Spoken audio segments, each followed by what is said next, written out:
Well, good morning, good evening, good afternoon. The name's Defender, and welcome back to more Banjo-Kazooie.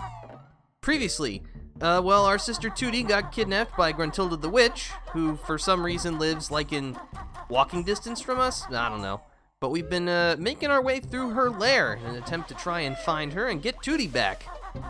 And we made a lot of progress last time. In fact, so much that we're probably gonna finish the game today. You know, pending any horrific disasters.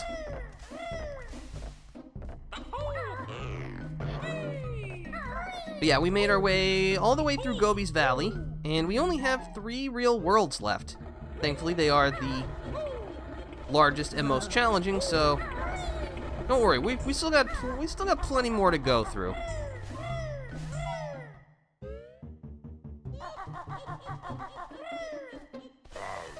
Thankfully, last time we already opened up the entrance to World 7, so we're just gonna make our way there.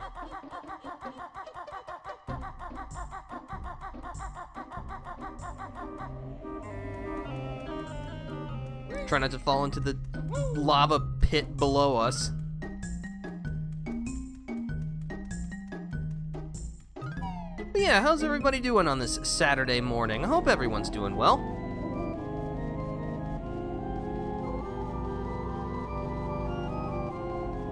It's definitely a spooky place. Let's see, I'm pretty sure over here... Yep, there's Gruntilda. Let's see. A loogie-filled hanky. Okay. Her dirty undies.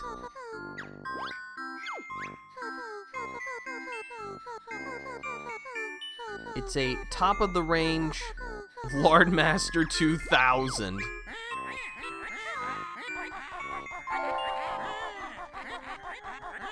Well, I mean, that's just rude. Alright, but before we go in, this is incredibly important, because if we don't do this, we actually will not be able to proceed. We need to knock this gate down.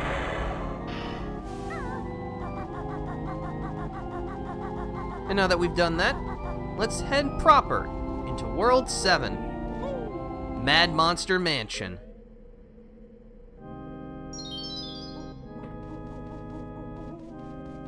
There are no more abilities for us to learn, so we can just get right to exploring the world.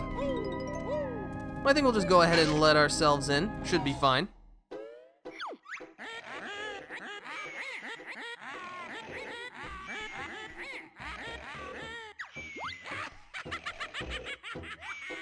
So that guy's sleeping, but unfortunately, if we try to enter in through the front, the floorboards creak.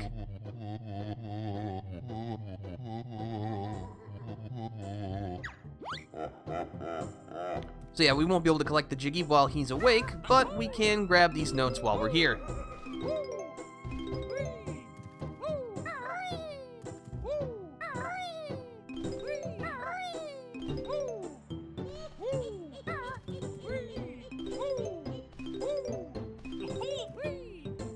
Alright, so we'll have to find another way in if we want to steal that Jiggy. But yeah, any windows that you see that are lit up, you'll be able to smash.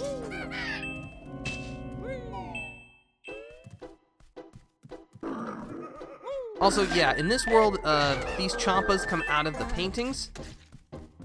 Listen for the roar. That will indicate that, you know, there's one about to bite you. Also, we got skeletons. Skeletons will reassemble themselves after you knock them apart, but you can destroy them by using your Wonder Wing. Hey mate, how's the game going so far? It's going pretty good, Steven. We're glad to have you here. Hope you're enjoying your Saturday. Yeah, we're in Mad Monster Mansion. This is my 2nd session. Probably gonna finish the game today. But yeah, I'm having a good time. Oops. Yeah, there's nothing on that side of the house. This area actually has quite a bit of verticality, which I like.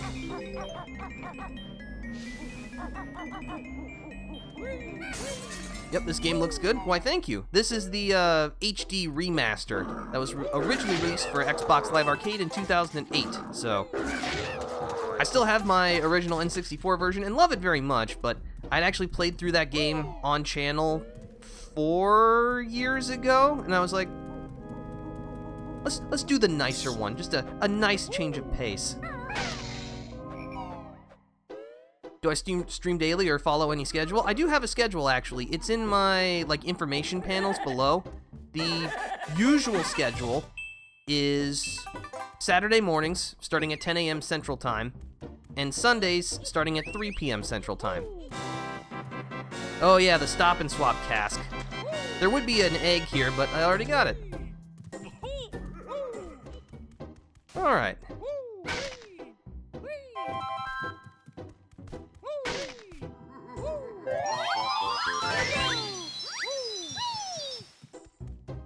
But no, I do not stream daily. I have an office job, so, you know, that's the most important part. Because I like being able to, you know, eat. It's very important.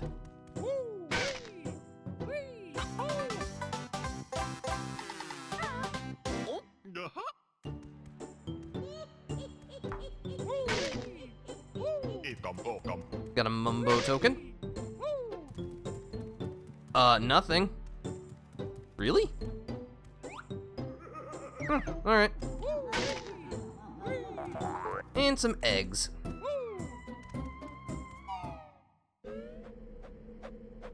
Let me follow you so whenever you stream I can join you. Well, I appreciate that. Thanks for following. No, get out of here. Ow!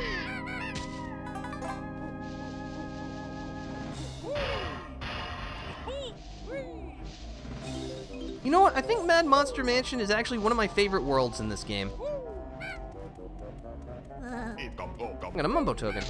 I feel like there's a very specific kind of spooky aesthetic that I like. You know, it's definitely still cartoony, but there's a little hint of danger in there. Just a little bit. Not too much, though. I'm a sensitive soul.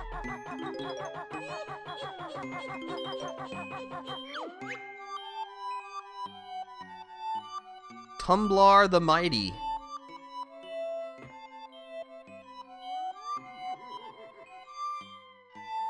Alright, sure. Well, this is just like the Treasure Trove Cove sandcastle puzzle. We just have to spell our name. Except with sliding. Let's see, there's an N. Also, make sure you don't step on the Grunty tiles or you will take damage.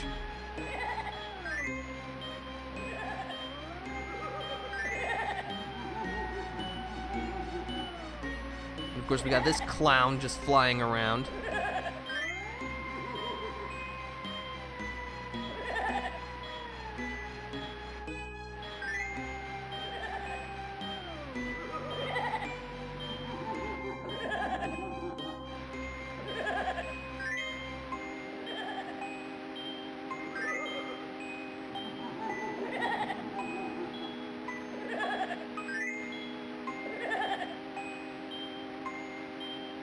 We'll just wait.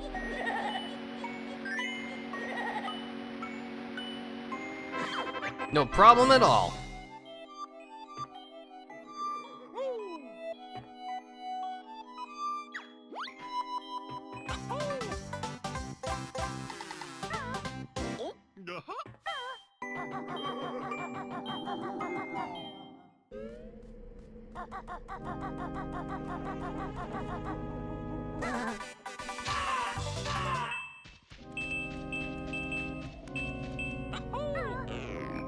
Sproing.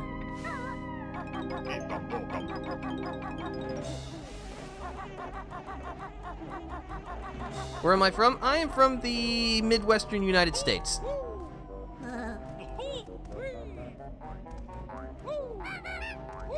There we go, get that gate out of the way.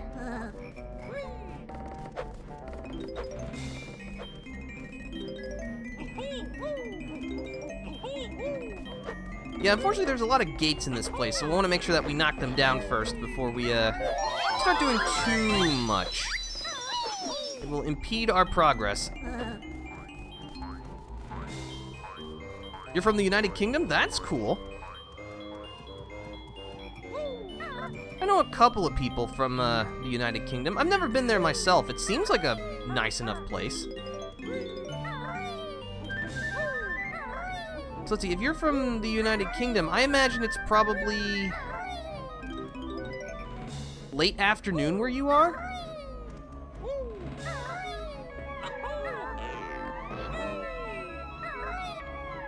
You should visit UK, specifically Liverpool? Okay. Like, what's there to do in Liverpool, if you don't mind me asking? Let's see. Actually, why am I doing this? I usually do this a different way.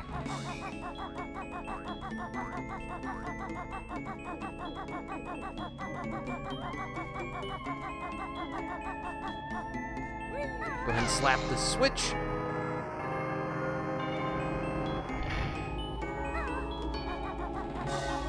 Excuse me, ow.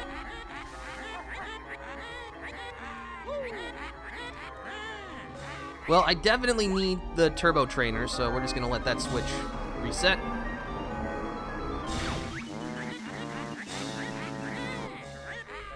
Yep, it's 4:14 p.m. You work in a cafe? Oh, that's interesting. So you're customer service? Or like, do you do food prep? Alright, let's try this again. That's better.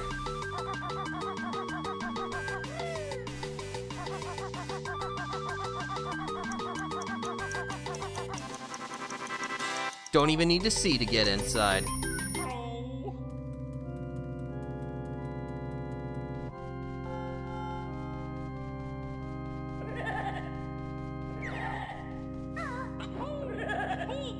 Excuse me, I wish to collect the goodies.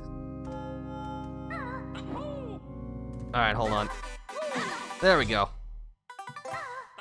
Ghosts.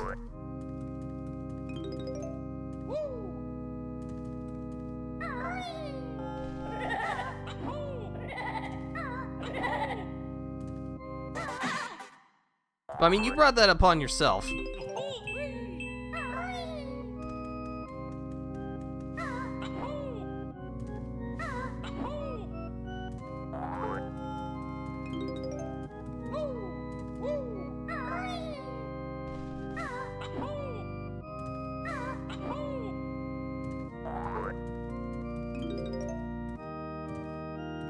Customer service, okay. I'm also a visual artist. I make logo banner overlays. Oh, that's cool. I'm always envious of people who have good artistic skills. I have all the artistic creativity of a cardboard box. I like the creative process, but I don't know. It's just, it feels like it's just kind of hard to describe. It's just, you know how in like video games you always have those creator systems, you know, like level designers, games like Mario Maker and that kind of thing? That, it just doesn't interest me. I'm not really sure I can explain it in a better fashion. It's just, I don't know. It's just one of those things that's very hard to describe. Alright, so this is just a little bit of Simon Says.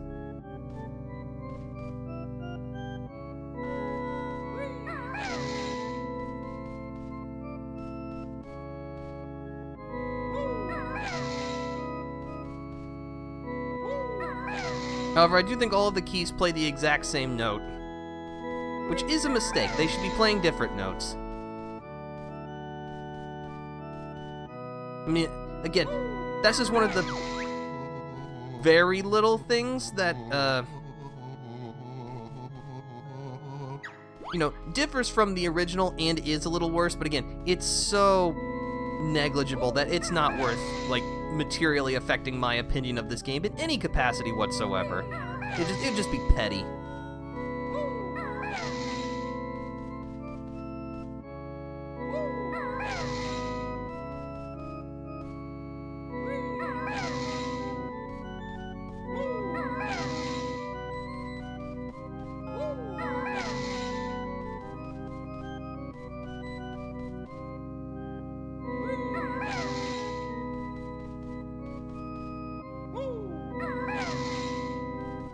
I think this is the last key?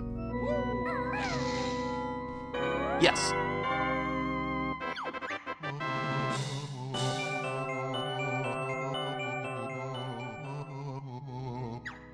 Why, thank you, mysterious ghost hand.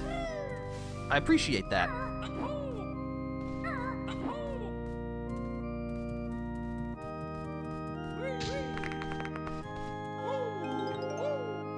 Oh, there's a 1-up. I don't need it. Well, okay, if I'm gonna fall down, then I guess I'll get it.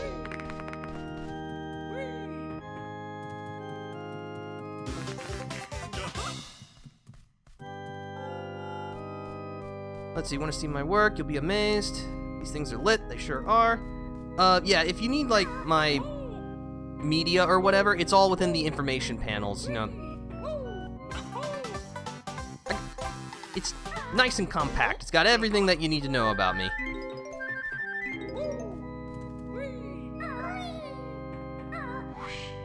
Alright, so if we take to the skies, find ourselves among the rafters, where the witch switch lies.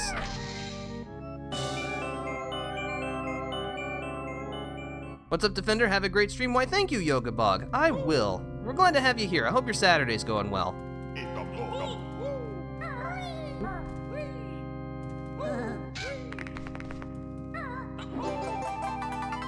Finishing another banger? Sure am. Okay, now, can I drop down without breaking every bone in my body?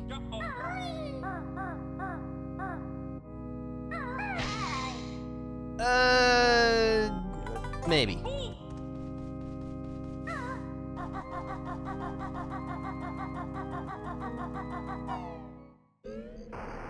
Alright, that's enough of that. Let's see. Oh. Go ahead and knock this down. Stupid gates.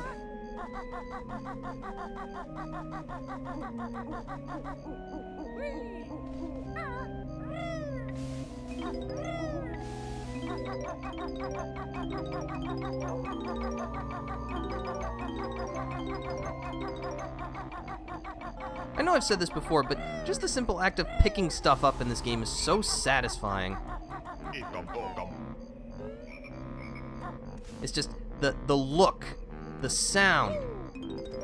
It just makes you feel good.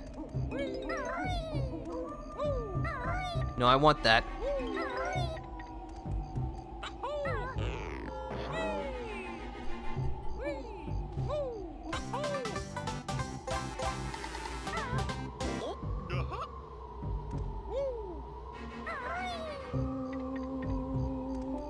Alright, now it's time to feed the plants. Oh, hello. I hate it when my tombstone comes to life.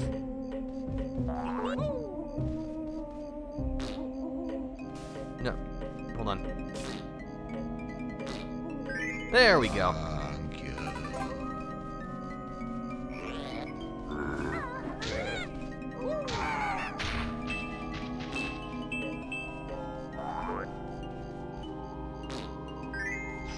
Not exactly sure why the eggs make these plants bloom.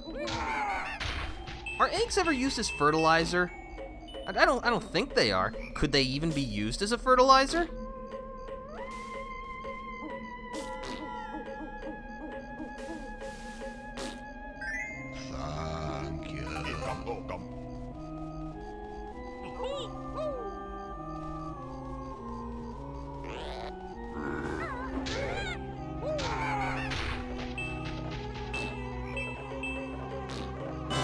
There we go.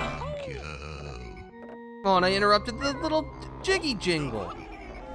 That's so unfortunate. But let's see. You may notice this stained glass window is a little different. You can actually jump right through it just as soon as I get rid of this bat. Come on.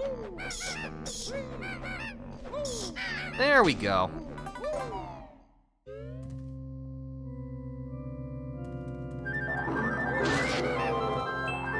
Yeah, we can collect lots of prizes here.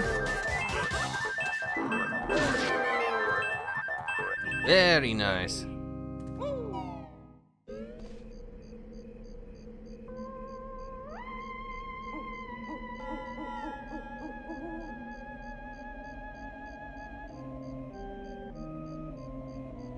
Hold on one sec. Let's see.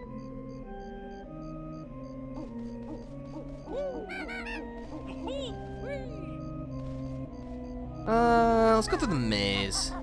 Mazes are fun.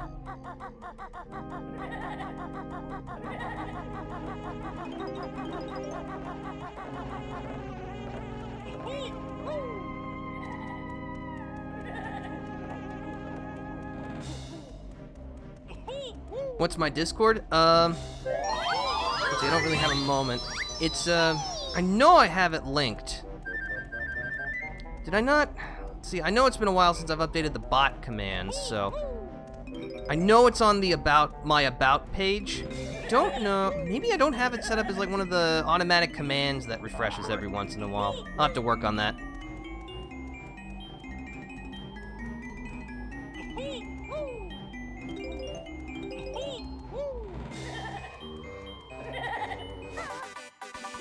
Out of my way, ghost.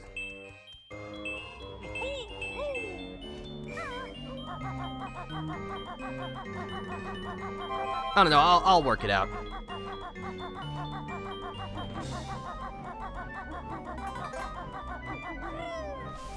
Let's see, okay, so we're back here, that's fine. Okay, let's climb to the second floor.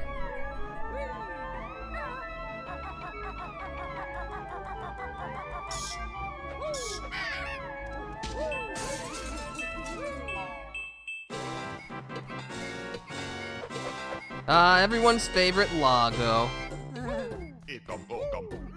Unfortunately, we can't do anything with him at the moment.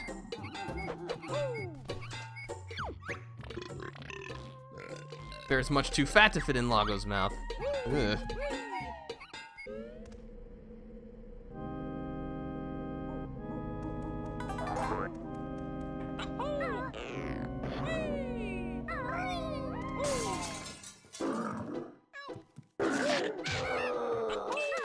Jump up onto this bed. We'll find a Jinjo and a ghost. There's something back here. Yes, there's a gold feather. Nice. Seems like there are a lot of gold feathers around here. Although, to be fair, a lot of the enemies do need the Wonder Wing to be defeated, so I guess it's only natural.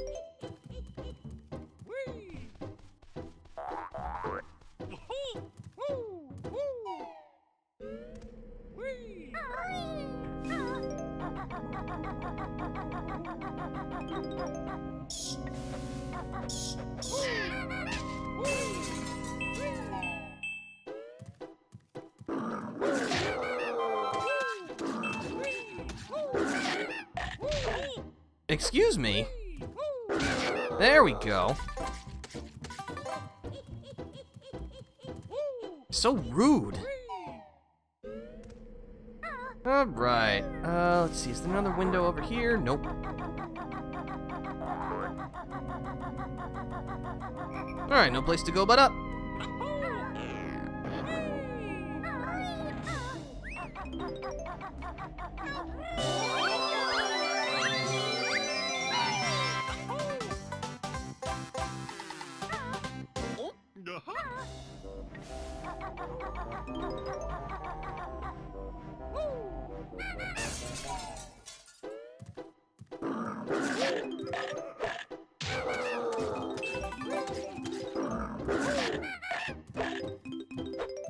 Huh, alright. That was an interesting interaction.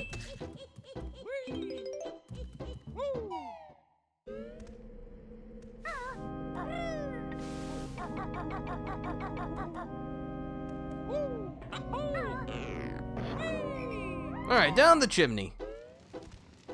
This brings us to over here.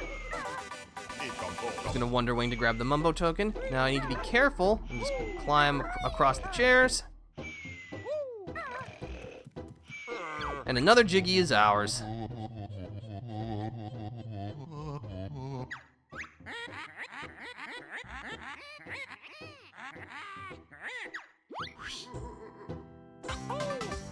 Well, that was easy enough. Let's see, is there anything? Oh, there's a concussion. But there's also an extra life, which really I don't need.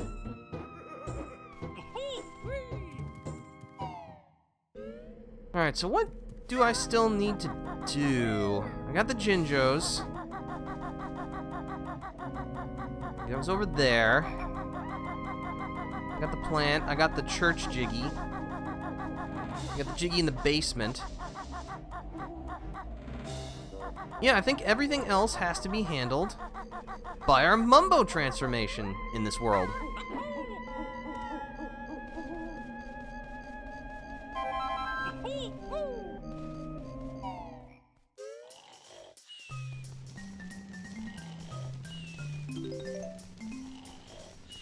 Which for a whopping 20 Mumbo tokens. Is there anything up here? I think there's just a golden feather. Yes. Transform me!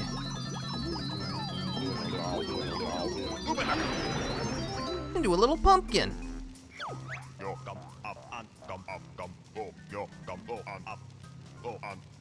No, you are not making a soup out of me. I'm leaving. Yeah, now as a little pumpkin, we can squeeze into tight passageways. So, let's see. First things first, we want to make our way to the maze so that we can use a ramp and get our way up to the second floor.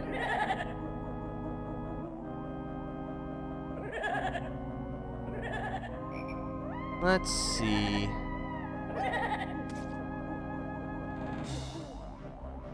Hey, Defender, what's up? Not too much pro and pro gaming. We're glad to have you here. Hope your Saturday's going well. Just enjoying some nice Banjo-Kazooie. Okay, I clearly went the wrong way.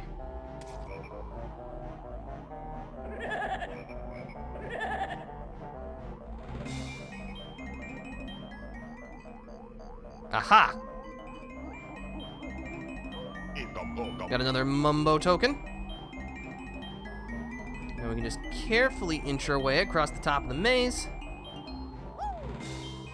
Now, which window was it that had Lago? Was it this one? No. Playing one of the greatest platformers ever, I see. Indeed I am.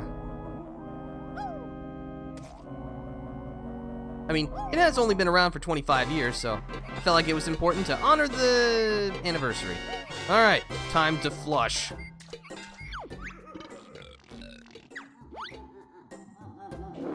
Now that's just unsanitary.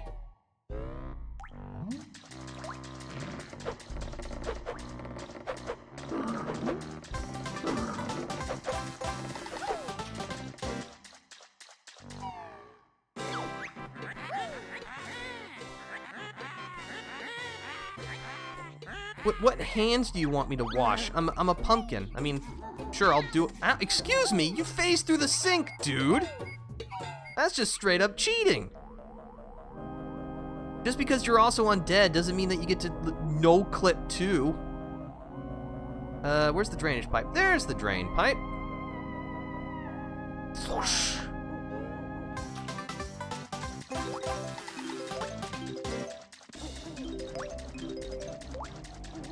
Alright, and now the last jiggy in this place. We need to go back over here to that well we saw earlier. We could grab that jiggy as Banjo and Kazooie, but it's just much easier as a pumpkin.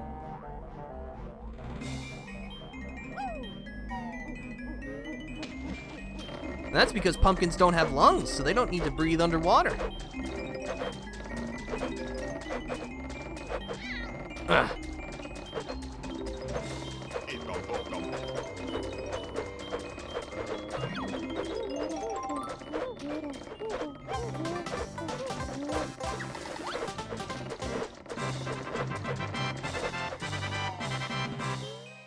All right, that's Mad Monster Mansion in the books. We're done. We got everything. Actually, no, that is not correct. We did not get the second honeycomb piece. I gotta make my way back to the maze. I'm glad I remembered. Excuse me. No, wait, actually, this is not... No, we'll go this way. I don't normally go this way as a pumpkin. Because there's just, nothing over here for the pumpkin to do.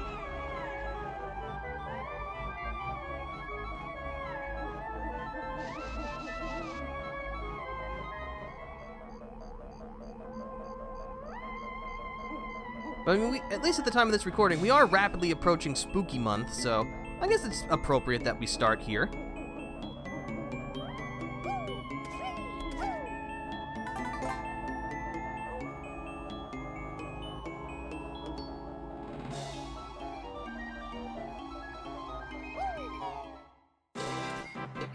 Nope.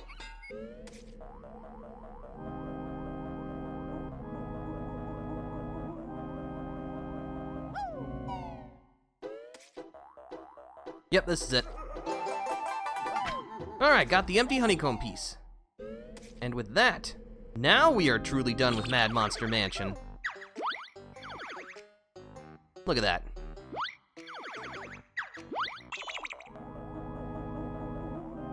Alright, but we're not going to change back, because we actually do need the pumpkin in order to progress.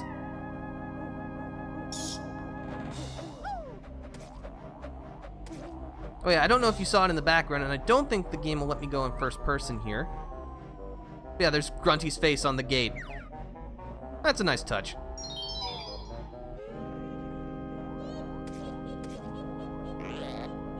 Uh-oh. Why don't you pick on someone your own size, you bully? But yeah, if we just make our way over here. There's a little hole in this door. Thankfully, as the pumpkin, we can squeeze right in. And we find Mumbo, of all people. And a Mumbo token. So yeah, we'll need to transform back into Banjo briefly.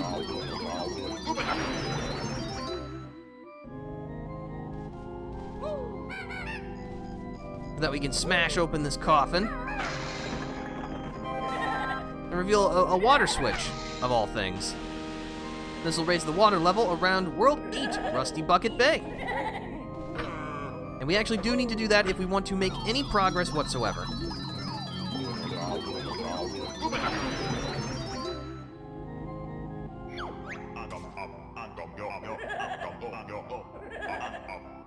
Okay, on that note, we should go before we're eaten alive.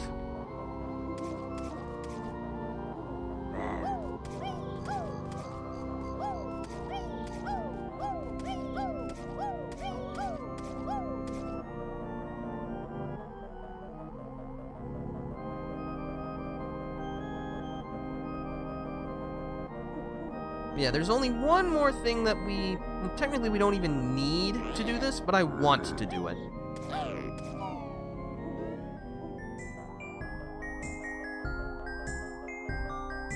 Back over here, if we cross this incredibly windy path in the relative darkness. Folks, I'm gonna level with you. This might be the first time you see me die in this game. If not here, definitely in the next world, and people who have played this game know exactly what room I'm talking about.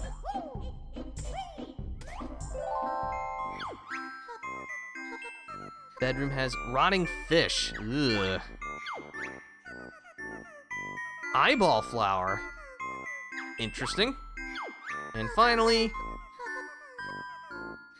streaky yeah. Oh. Why, thank you. That was nice. But yeah, as a pumpkin, we can squeeze into this hole. And at the end is our good friend Cheeto.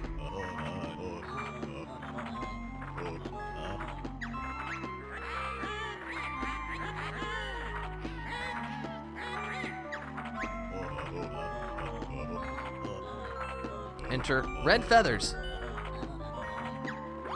Okie dokie.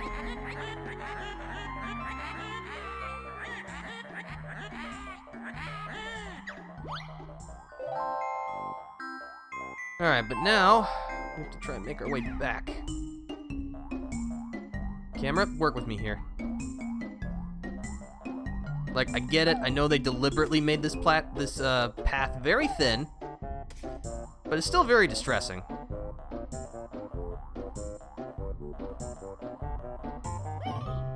There we go.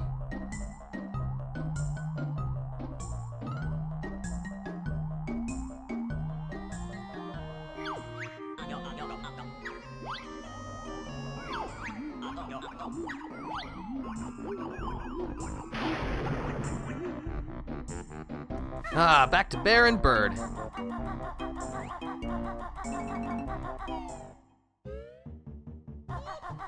Alright, so first things first, we'll actually need the Freeze Easy Peak flight pad again. in order to get the Witch Switch Jiggy from Mad Monster Mansion.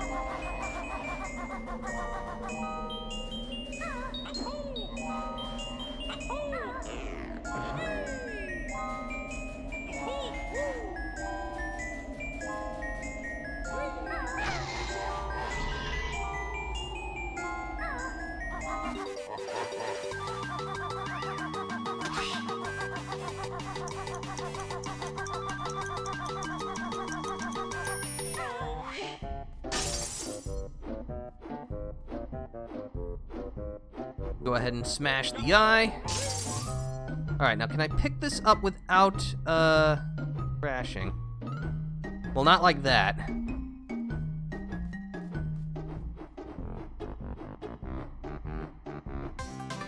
Darn it. Oh well.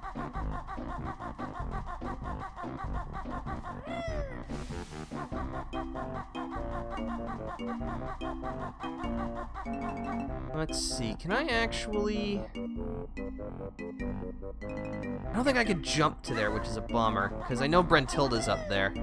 That's why I was trying to see if I could get the Jiggy without landing, because then now I have to go back and do this again. I mean, you know, it's not that difficult or it takes that long, but it's the principle of the matter, you know? That was a good shot.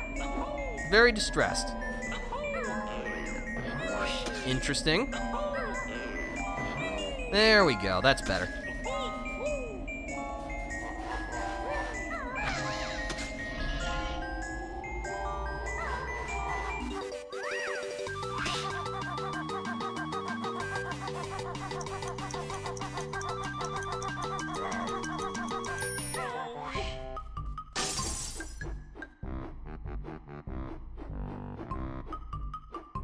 There's Gruntilda. Has tadpoles on toast. I'm gonna admit, I'm not really much of a toast guy. Slug stew. Rat sorbet. Ugh.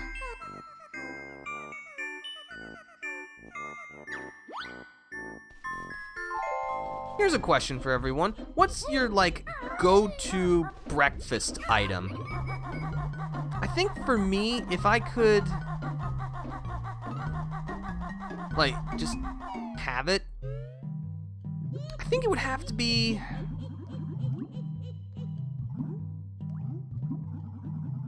waffles. I love me a good waffle.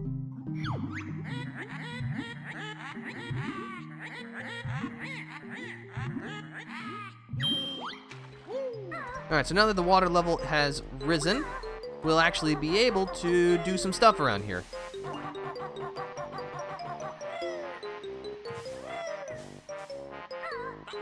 First, if we go up here, we'll find probably the least useful shortcut in the game. Actually, I don't know if that's true. There's one shortcut that might be even less useful. Smash this rare box. And we'll raise the water level again.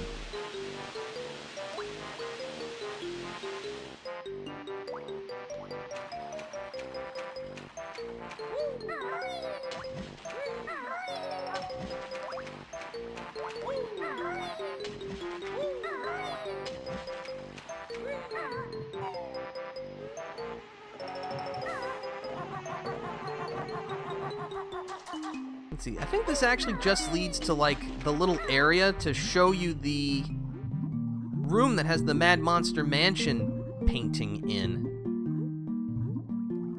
Yeah, like that. But I'm actually wondering, how would you manage to get to this area before you open up Mad Monster Mansion? Because you need the pumpkin to be able to get the water level high enough. I don't know, maybe it's just one of those aesthetic things.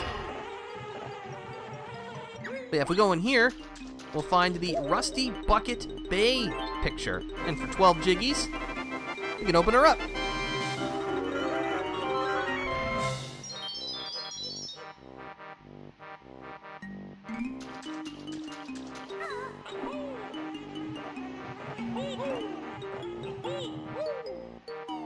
Let's see, before we do that,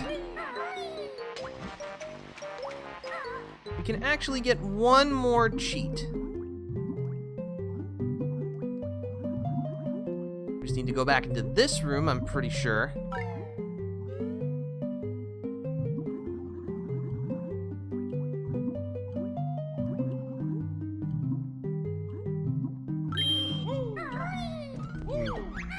Smash this grate.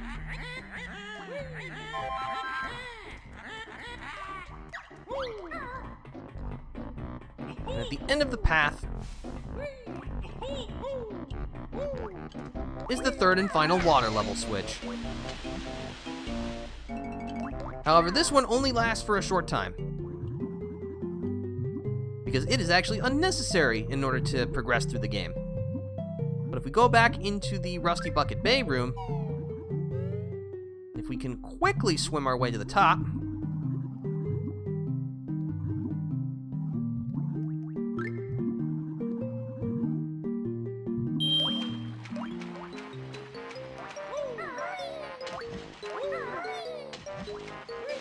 whoa, that was really close. But we'll find our third and final Cheeto.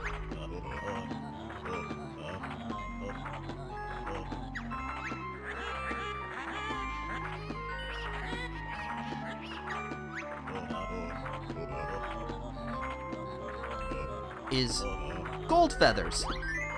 Not to be confused with gold finger, gold feathers. Alright, so with that,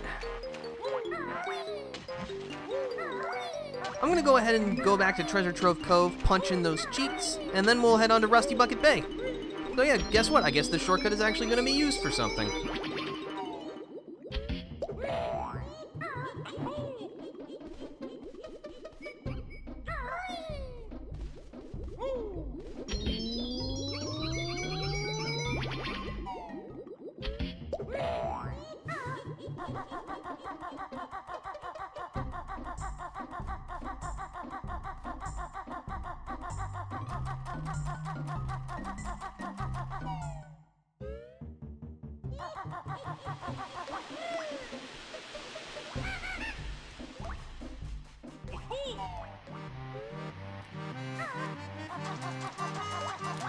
Excuse me.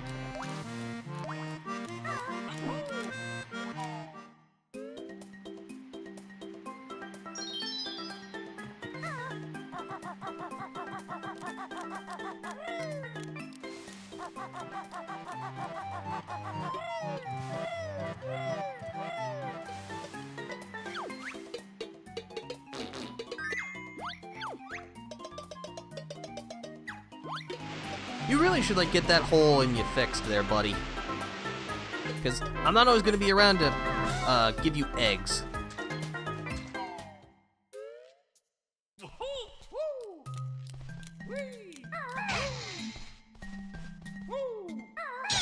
Alright, so our codes are red feathers and gold feathers.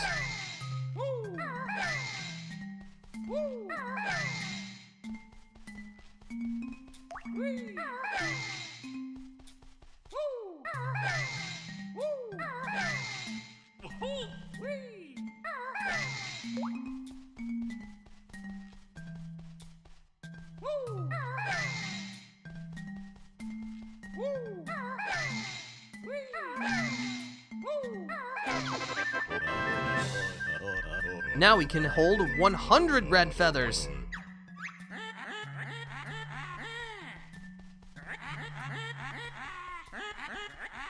Oh yeah, we'll see about that. And then finally, gold feathers.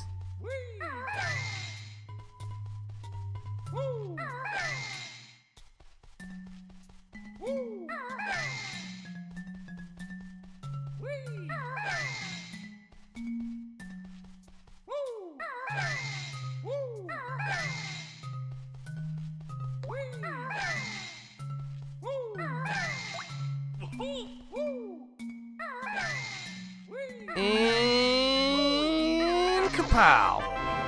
20 golden feathers.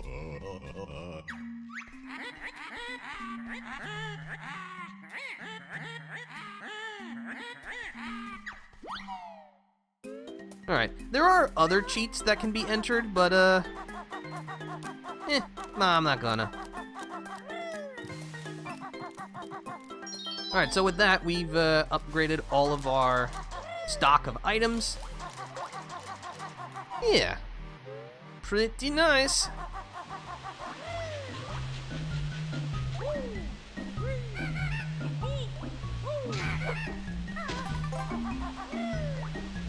But unfortunately, there's no putting it off any longer. It's time for Rusty Bucket Bay.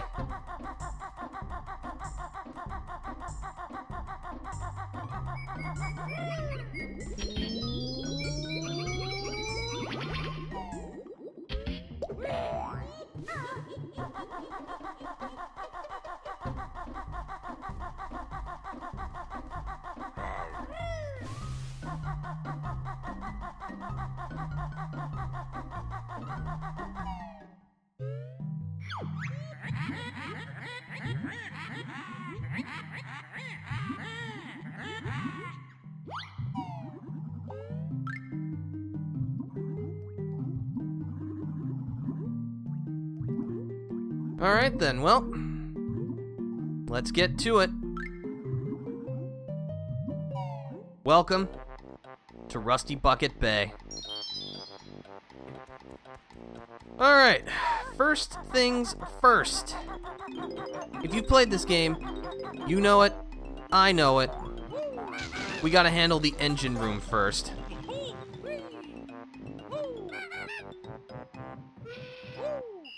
The real question is, do I remember where I need to go? Oh, also these things. Yeah, just, you know, the sentient portholes. Or vents, I guess. They absolutely terrified me as a kid. I don't like them. That's always one of the, like, scariest things in games for me. It's something that should be, you know, either neutral or friendly, and then it becomes evil. I don't like it. It's why I have trust issues. So I'm actually looking for just a specific one first. I am going to go back through these again later. I just really want to get the engine room done first, because that is the place I am the most likely to die. Thankfully, in the HD version of Banjo-Kazooie, you don't lose your note progress when you die, but still, I don't want to do it. Alright, here we are.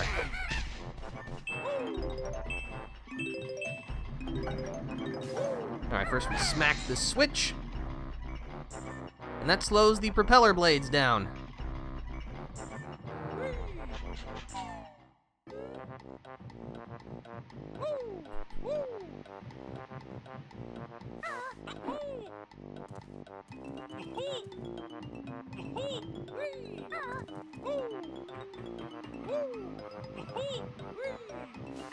We barge our way in.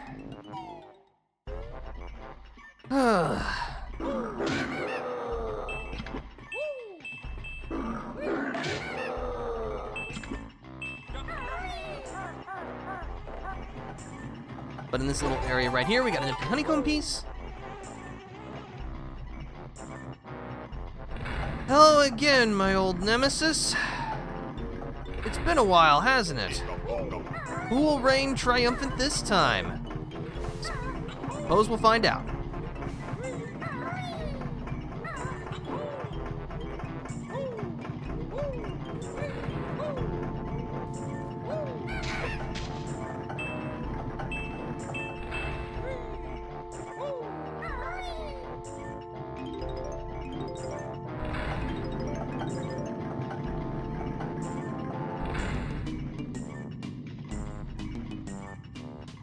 The engine room definitely requires a good degree of patience.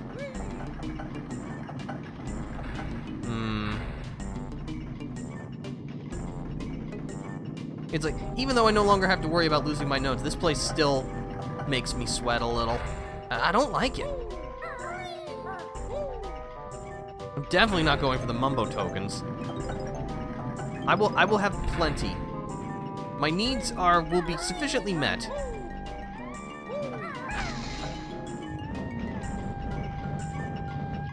Alright, that slows those propellers down a little bit, but we need a bit more.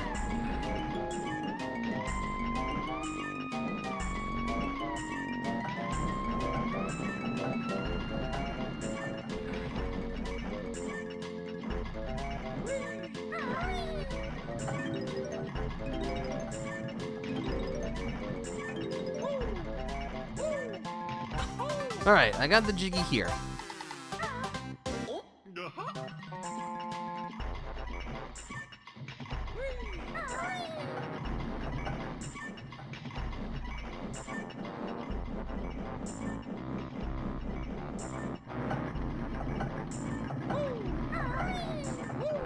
I'm gonna take that one up.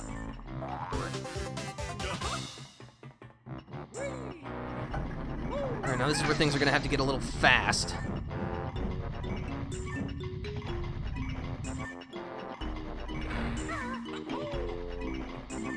We now gotta hustle our way back to the propellers. Thankfully, the pipes stop, but the fan blades don't. I'm gonna wait. Oh, that might have cost me too much time.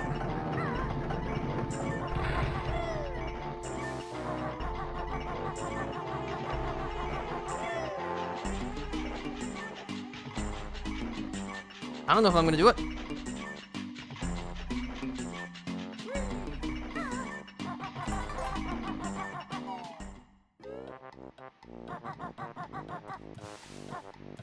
Ooh, friends, this is gonna be real close.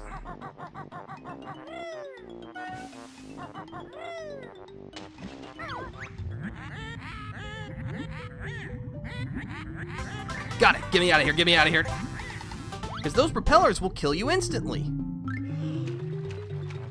And also, the oily water will suck up your air even if you're not underwater. And if you are underwater, you'll lose air twice as fast. This is an unpleasant place. But you know what? This day, I am victorious over Rusty Bucket Bay's engine room.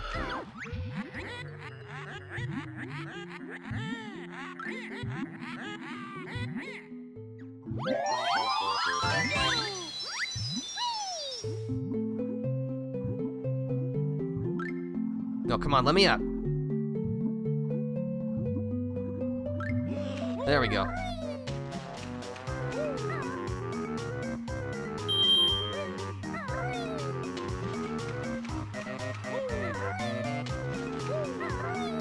Okay, the most dangerous part of this area is over. Now we can proceed to just kind of breathe a sigh of relief and take things at face value.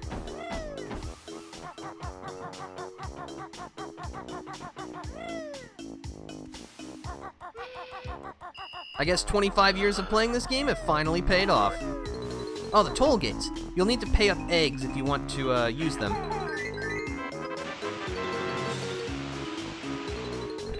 This toll gate is special, though. You can actually pay up more eggs to extend the bridge further.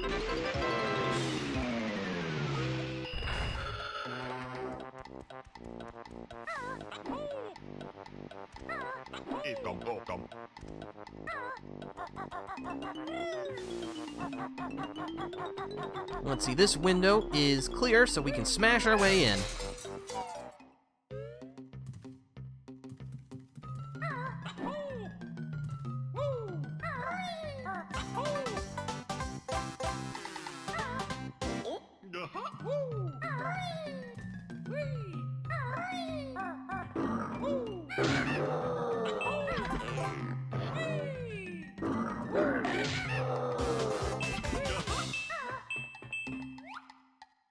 Let's see, where do I want to... Ooh, there's some notes over there. I definitely want those. Uh-oh. No, please, I don't want to be here. That's better. Can I even jump out? Well, I can jump out here, I think. Yep.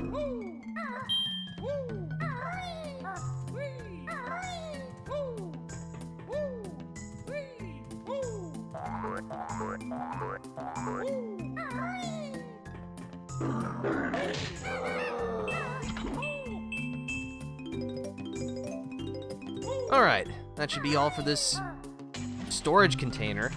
Not exactly sure what this facility is supposed to be.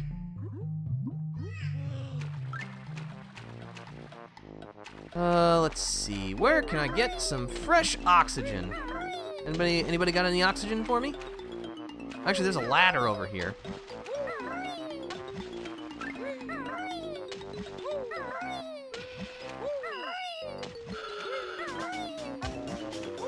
There we go. Yeah, I think out of every stage in the game, Rusty Bucket Bay is the one that's most explicitly out to kill you. Because, of course, there's the engine room, but, you know, just the oily water, the tight passageways, the tough platforming, the enemies that are surprisingly dangerous. It's just, it's a whole kit and caboodle. It's been a minute since I last played this. Do you get a Jiggy piece for collecting 100 notes? No, this is not like Mario 64 100 coins for a star kind of thing. But collecting all the notes is required for 100%, which I am going for because, really, you have to collect a lot of stuff just to finish the game, like just to get to the last boss, and you're basically already at the amount you need for 100%, or like, the difference between finishing the game and 100% is really small. Also, there's a well-hidden area over here. This little place.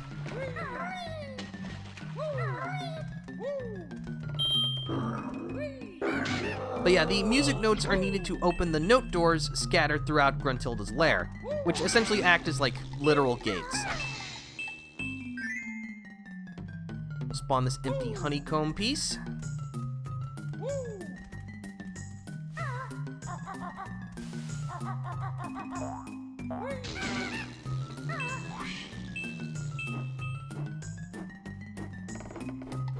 All right.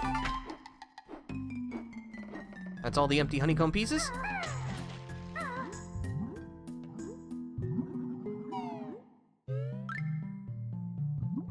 Of course, in this little area, there's Snacker, because what's more terrifying than slowly losing oxygen? Slowly losing oxygen while a shark tries to eat your feet. And yes, I know that most, like, shark attacks are actually fairly rare, and, you know, it's usually the humans who make the mistake. You know, you're in the shark's house. The shark's gonna do what a shark's gonna do. Avoid the goop. Find this green Jinjo who's camouflaged amongst all the toxic waste.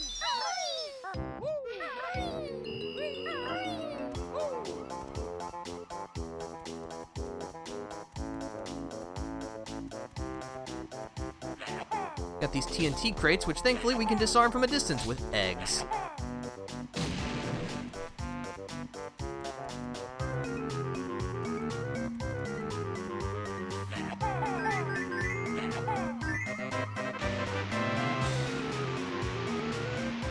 Alright, that opens up this bridge over here, which is good.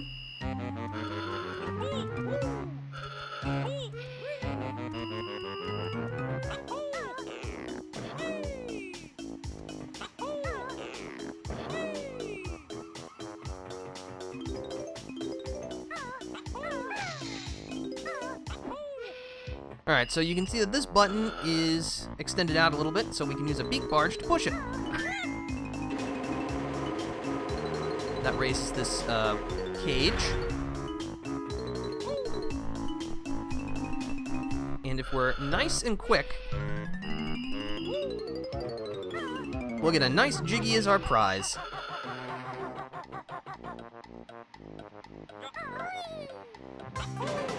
And don't worry, about the timer. The cage cannot trap you. It will wait until you leave, which is very nice of it. Another Mumbo token. Okay, now that we're actually here and we know what we're doing, we can just jump right on in.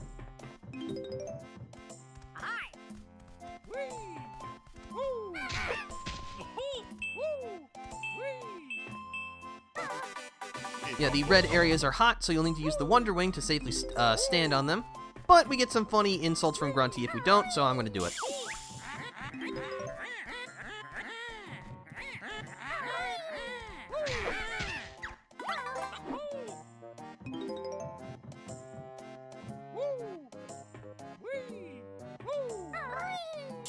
Ow! I wasn't even attempting to land on that. And there's just eggs in the fridge, which I guess is the right place for them, but there's also a monster? So, I don't know about that one, Chief.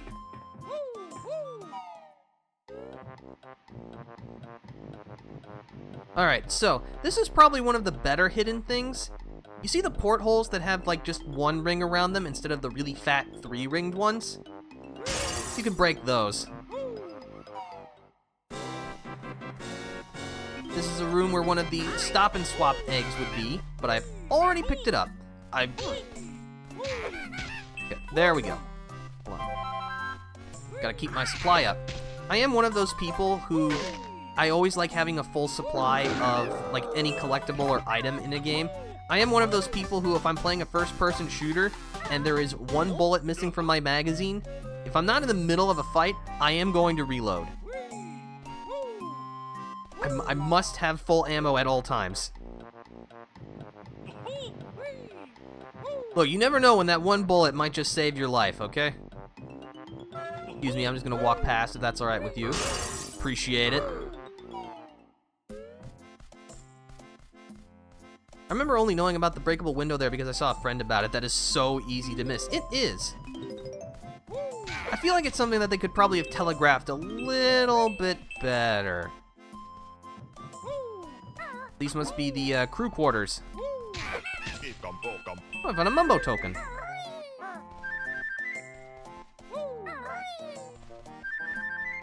Hey, who's that guy? Oh, I wonder whatever happened to that guy. Also, I don't think that was the poster that was in the N64 version. I think it was something else. Maybe I'll go back and check. Although it's probably already on the internet, knowing the internet.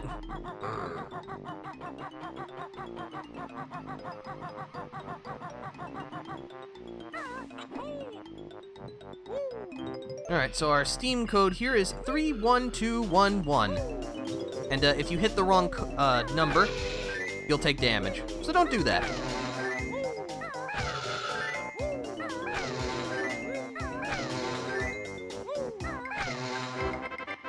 I kind of wish for like puzzles like this where you gotta enter the right code. Maybe the place where you find it can be the same, but it gets randomized each time. So that way you actually have to go to the code area to learn what it is.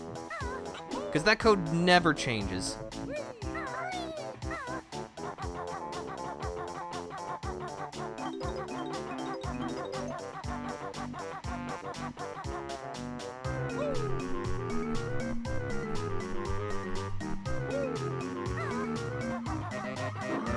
Oh, hello. Oh, no. Oh, dear. Oh. Well, that was a cheap shot.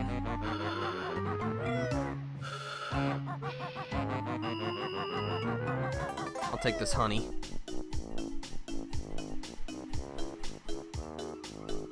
Also, obligatory flowers for Grant Kirkhope for this game's wonderful soundtrack. Indeed, indeed.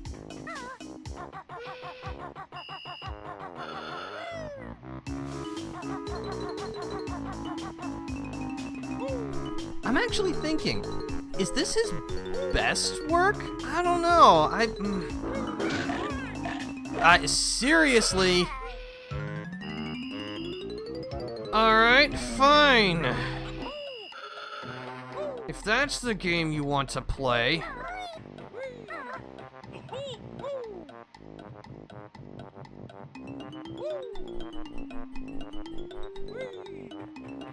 Now I don't even remember what I was talking about. Now I just want revenge.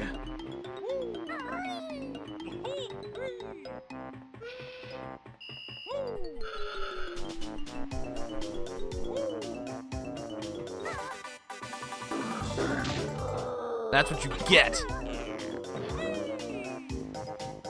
I'll take the Mumbo token.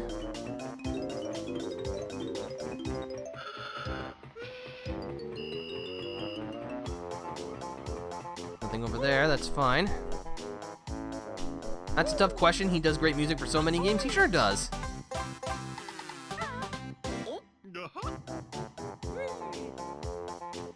It's actually kind of funny because I think the most recent game he worked on was Mario plus Rabbids Sparks of Hope. I hope he continues to do more stuff. He's great. Let's see. Before we knock this down, do something else. Go ahead and climb the cable up here.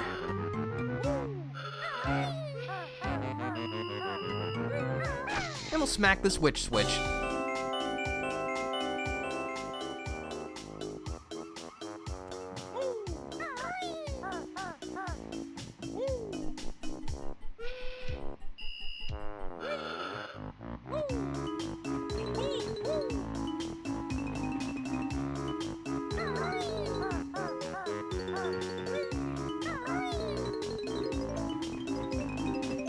Let's see, before we do... Actually, you know what?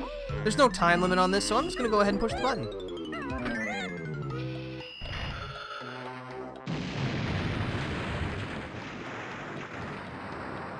That's probably a workplace safety hazard violation. I'm going to have to file a claim later. Alright, but that opens up this path here, so now we've got a nice connector. 8 eggs? That's highway robbery. Under whose transportation authority are these tolls being paid? You're not doing anything illegal here, are you?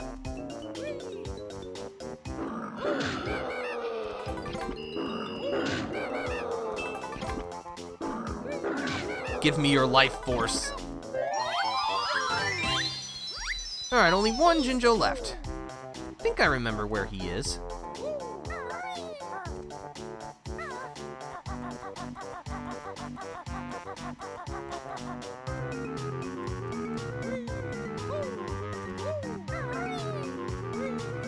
Alright, now we can explore these shipping containers.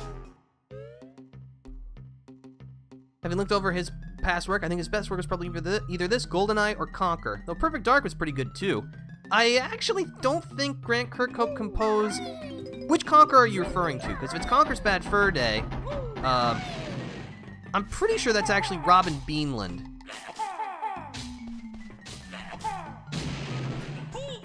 He's the guy who also composed the soundtrack to the Killer Instinct games. Whew, that was close. I'll take the one up, though.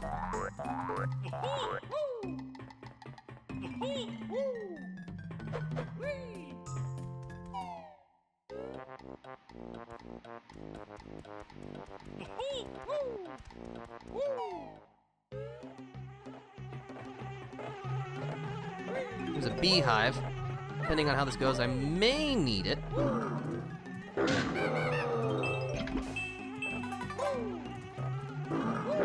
Gotta keep my health up. Well, thankfully I have enough Mumbo tokens for the final transformation in the game.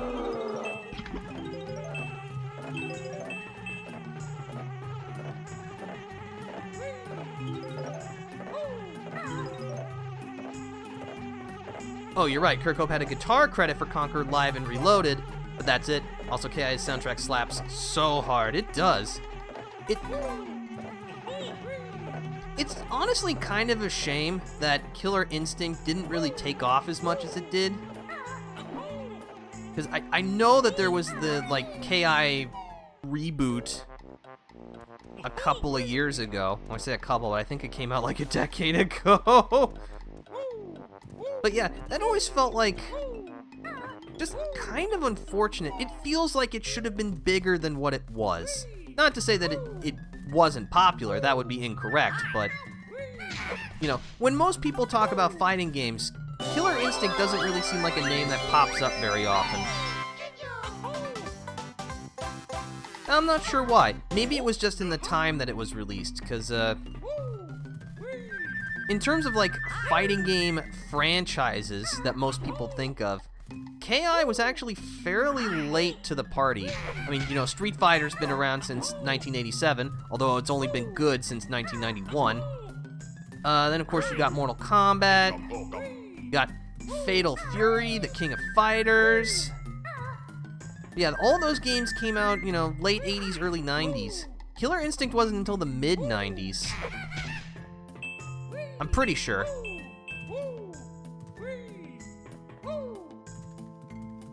I think I got everything that was worth stealing. Sure hope so. Oh, it was definitely popular, but I didn't think it'd stick into the fighting game zeitgeist the way Mortal Kombat, Street Fighter, and Tekken did. Right! Tekken, a virtual fighter. Okay, yeah, no. Okay.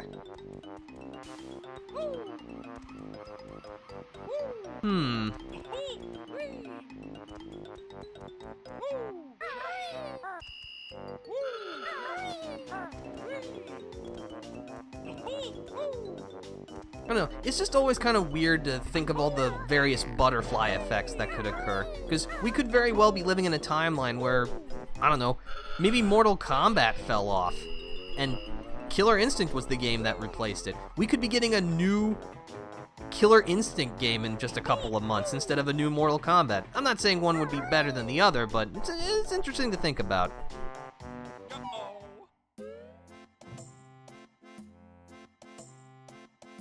And I agree, it should have. Also happy to say KI 2013 is getting a 10th anniversary update to give it 4K graphics and a balance patch. That's what we like to hear. Also, it's time for a boss fight. Now, all the eggs indicate that you should, you know, use eggs, but this thing doesn't actually explode, so you can just, you know, use your rat-a-tat-rat. And it's like a rushing nesting doll of boxes.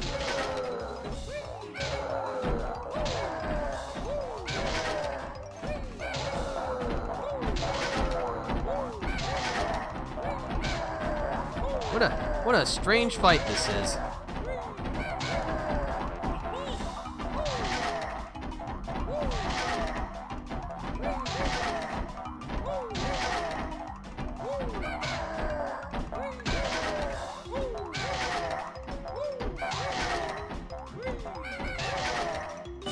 No problem at all.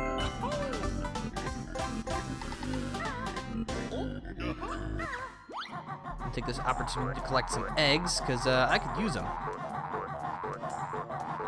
See, this is kind of the issue about restocking, that, you know, we spend a lot of eggs to activate the tolls, and it's only in rooms like this where we can really collect eggs to replenish. That is one thing that I think Banjo-Tooie does better than Banjo-Kazooie. It makes keeping stock of your consumables, you know, your eggs and your feathers, much, much easier.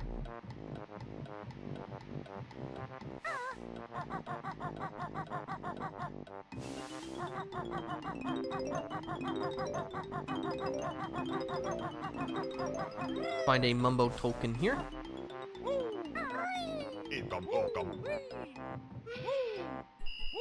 Alright, so...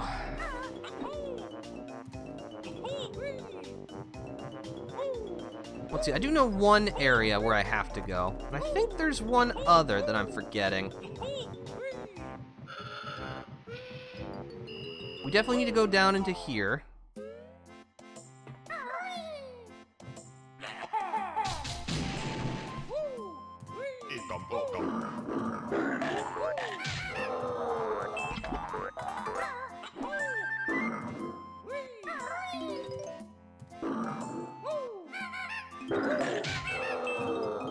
Oh, I know where we haven't gone yet.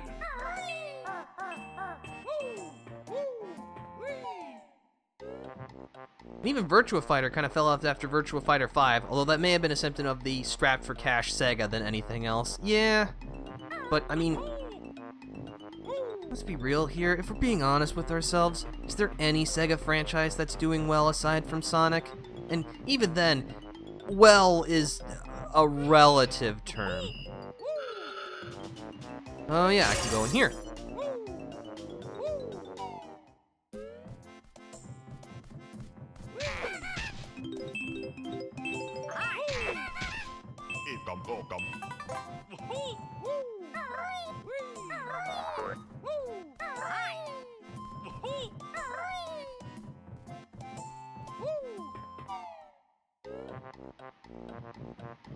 Let's see, you're the one that wants to try and eat me, so we're not going to go there, but we are going to drop straight down.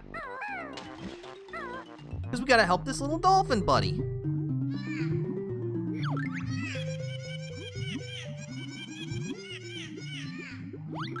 We go into where the anchor retracts.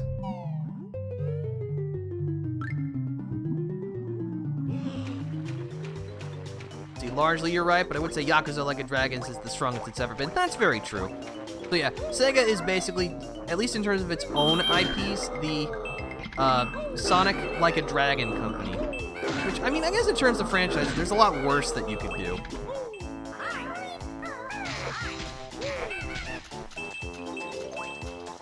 I forget, do they also still own Super Monkey Ball? Or is that a different company now? I don't know. That's all the notes. We'll go ahead and smack this switch. We crush that dolphin's spine, but we also free him, so... It's equal?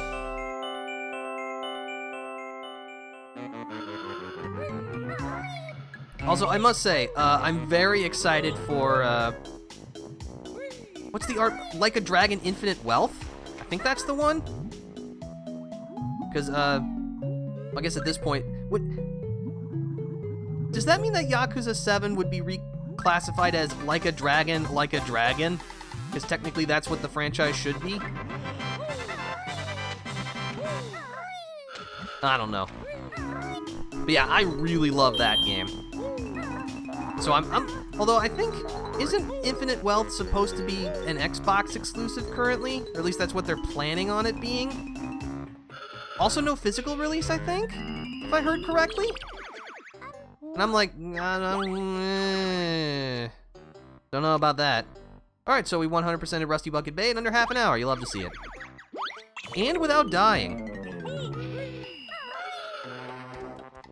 Let's see. Funnily enough, the Yakuza devs did do the PS4 port of Virtua Fighter 5 that brought Virtua Fighter to relevance again. Of course they did.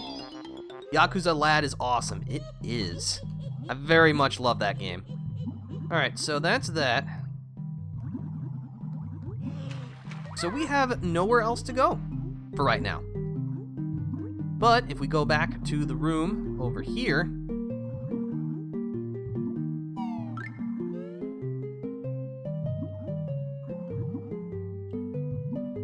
Oh yeah, we can also collect this Jiggy. That's important too.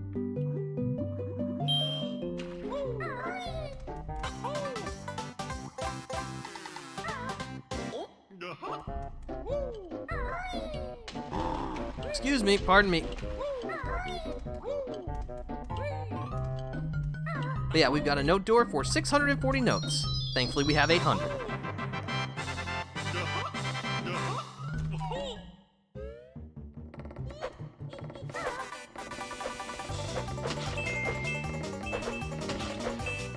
It's like, I could try, but I got all these golden feathers. I'm just gonna use them. Okay, so that's where the last world is, but actually opening it is probably the most complicated. I mean, to be fair, I don't actually think any of the paintings are super complex, but this one's definitely the most. We actually do have enough notes to where we could finish the game, or like get to the last main area, but we're not gonna do that quite yet. No, Infinite Wealth is PS, Xbox, and PC. Okay, alright. I imagine it's not coming out on PS4, though, because that's how I have Yakuza Like a Dragon. But yeah, if we slap the switch, we'll summon a Jiggy pedestal. Gruesome Gruntilda's favorite pastime is collecting dragon teeth. No, that one's honestly not that weird. Excuse me, I'm trying to have a nice conversation here, and you're just trying to barge in. Greasy Grant. Huh. Interesting. Have a baby dragon as a pet. There's some scary implications there. Not quite sure I like that. Alright, so if we look around... right here... we'll find this guy. Which which opens up a shortcut, and this is a really good shortcut. Also, RE being digital only, I think you're thinking of Like a Dragon, The Man Who Erased His Name, which is a spin-off coming out in a couple of months. I have heard of that one too. Okay, so that one is going to be digital only. I thought Infinite Wealth would also be digital only. Thankfully, it will not be. But yeah, if we dive right down here. Listen, I'm definitely a physical boy. I mean, yes, I exist in the physical space, but I also prefer physical media over digital media. Like, I get it, it's super convenient for being able to purchase games, and also for the developers to, you know, release them. There's no manufacturing or packaging costs. But, as I'm sure that we've seen with the myriad of live service games, if you don't have a physical copy and, you know, you're like Babylon's Fall and your game sucks, you can just be yanked off the internet, and you are no longer playable by any legal means. I mean, sure, we are on the internet, you know, the internet finds a way, but, you know, there's no real equivalency to being able to physically hold a game box in your hands, being able to look at a manual, even though I'm pretty sure most games don't even have manuals anymore.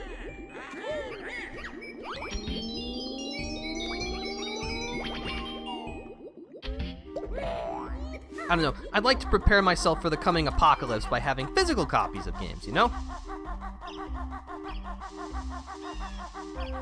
Anyway, we're off to the final regular stage of the game. Click, block, wood.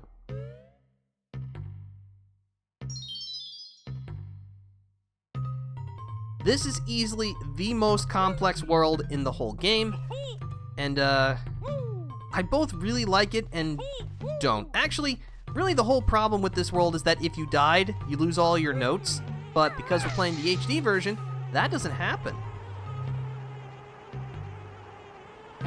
Oh yeah, I'm very much a physical media guy too. But alright, let's start off with Click Clock Spring.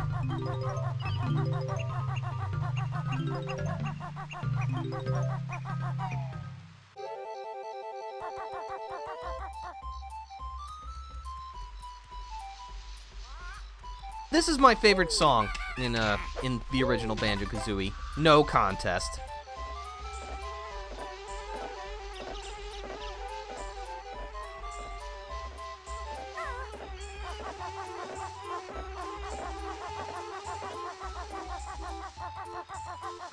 Let's see, we got these little guys, which thankfully we can use our golden feathers to get the prizes without being chomped. So yeah, really the whole gimmick of Click Clock Wood is that we're going to go through the 4 seasons, and the world is going to change based on which season we go to. And some things that we do in some seasons will affect other seasons.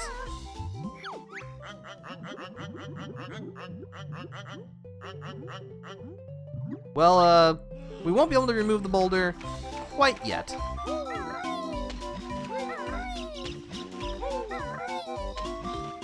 Also, enjoy the bees around the beehive in the background being completely frozen in place. I love old video game jank.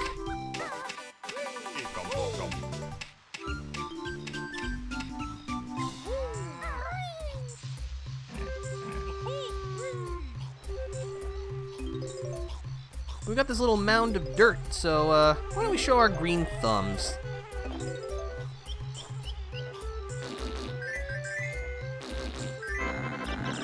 There you go. Let's see. Big reason I'm disappointed that the upcoming Alan Wake 2 is digital only. Hopefully they eventually strike a deal with someone like Limited Run Games or some company like that to put a physical version out. I hope so too. Because, like, you've probably followed it more closely than I have, but Alan Wake 2 is... Excuse me? Jerk. Anyway, before I was gored... Alan Wake 2 has been, like, rumored to be in development or planned for a really long time, wasn't it?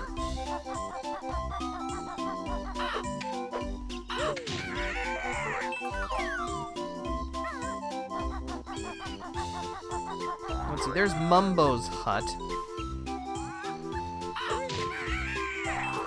but I'm actually not gonna go there just yet, because surprisingly, there's not very much we need his transformation for. Couple of things, but they're actually all within the season, and we need to leave the world in order to collect the last, Witch Switch Jiggy. So there's just not much value in, transforming right now.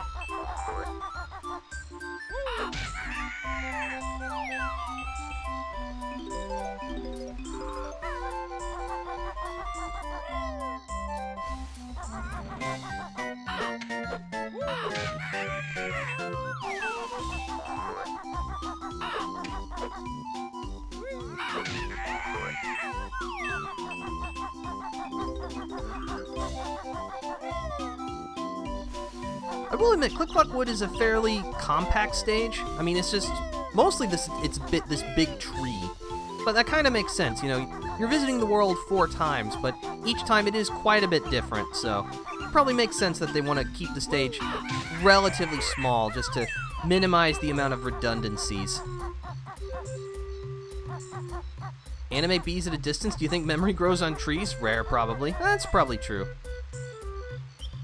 I don't know how long it's actually been in development, but I do know there was a long gap between the original and the sequel. I think the original is like 2009. That is a long time.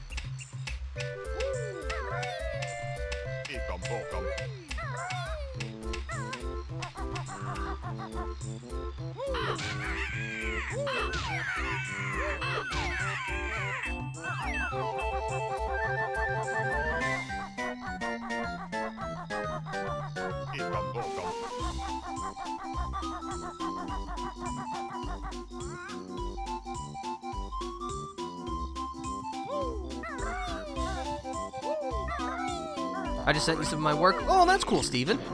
I'll take a look at it after stream.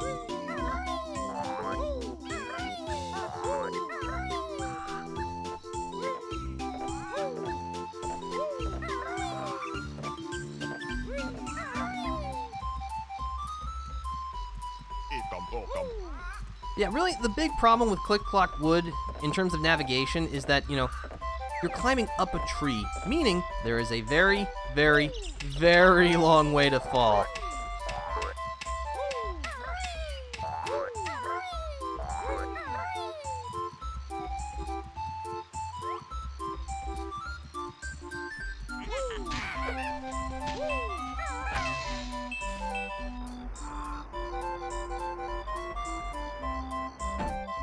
Alright, and with that, we've opened up summer.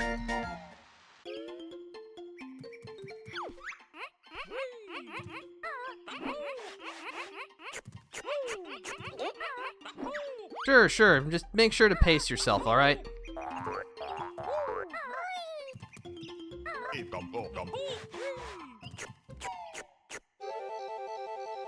Alright.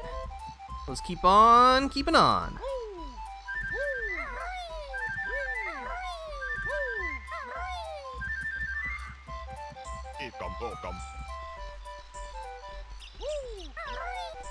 That's a big egg.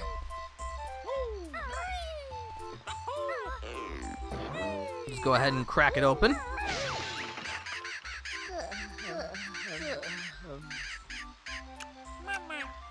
Weren't you already sleeping inside the egg? Oh well.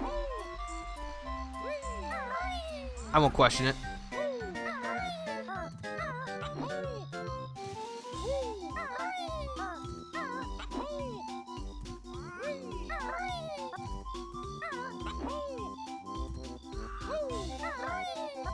There's a Jinjo here. Thankfully, we can just Wonder Wing our way too.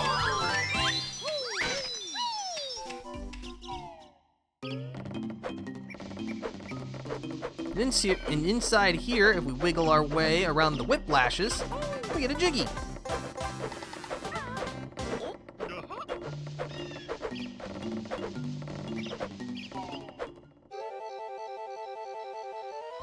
Alright, so spring is actually just a lot of setup. There's not very much we can collect here. In fact, I'm pretty sure aside from like a Jiggy and a Jinjo, we've gotten everything in spring.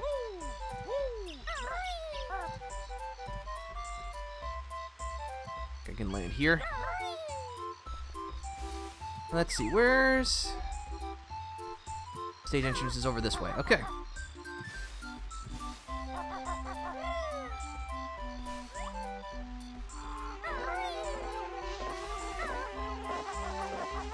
Alright, so let's just make our way over to summer. Summer, also known as the worst season. And no, I will not be taking questions at this time. Summer stinks. Well, okay, when you're in school, it's fine, because, you know, you have summer vacation. But you see, I am an adult. I no longer get summer vacation. So now all I get to endure is the sweltering heat. And humidity. Very unpleasant. Got a Jinjo in this corner, along with the bees!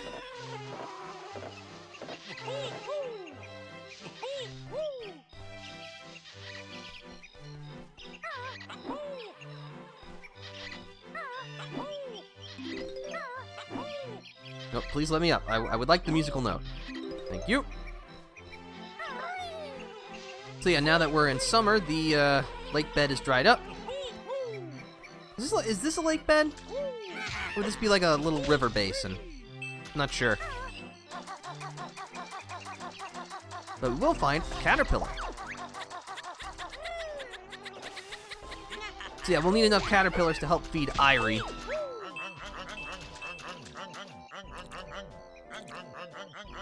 Well, I can't move it, but I can smash it to pieces.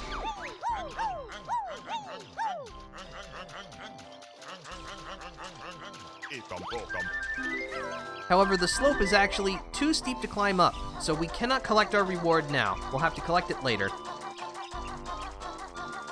And with as nasty as this summer has been, woof, yeah, it has been thoroughly unpleasant. But over here, we have the fall switch.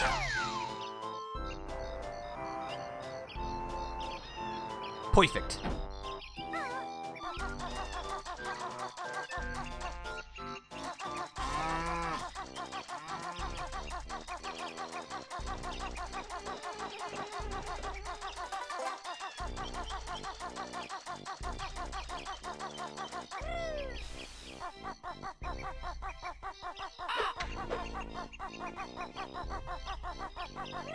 But yeah, with the river dried up, we'll have to use the little pathway around the tree more to actually get to where we need to go. Oh, look who it is! It's Gobi the camel! How convenient that he should be here.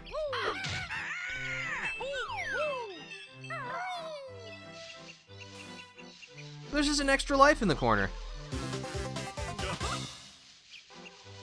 Alright. That works for me. Hello! You're wrong, bucko. Now do your duty and hydrate this plant.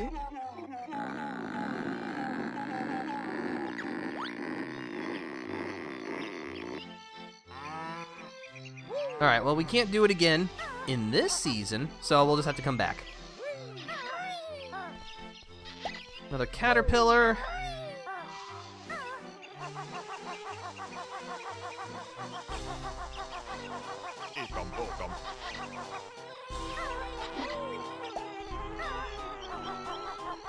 There's a gold feather, which I could actually use. Really? You hit me on the way back in. How's that fair? Stupid birds. Okay, now this is something that I definitely remember from before. We'll need to go back into Mumbo's hut. We can only transform when it's spring, because in the other seasons, Mumbo will refuse, for whatever reason. Ow!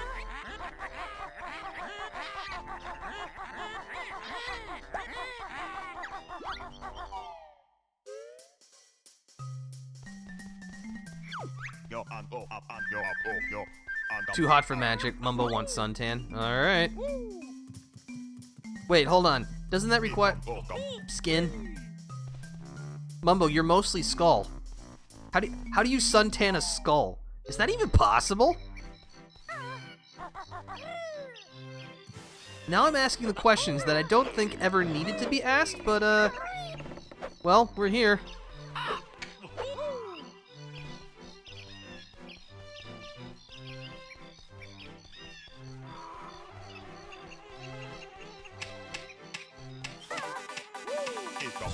I don't need it, but I have to collect it. It's what my monkey brain wants. Ooh, shiny object, must collect.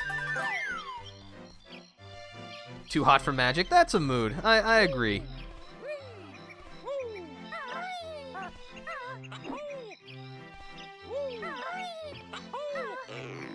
Upsy daisy.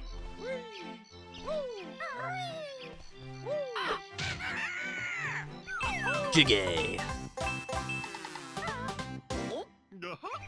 So I think this takes us... We can go further up and get a Mumbo token.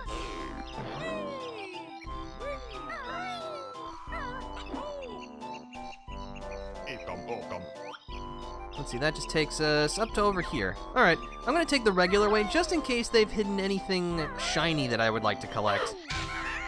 Because the developers are tricky that way.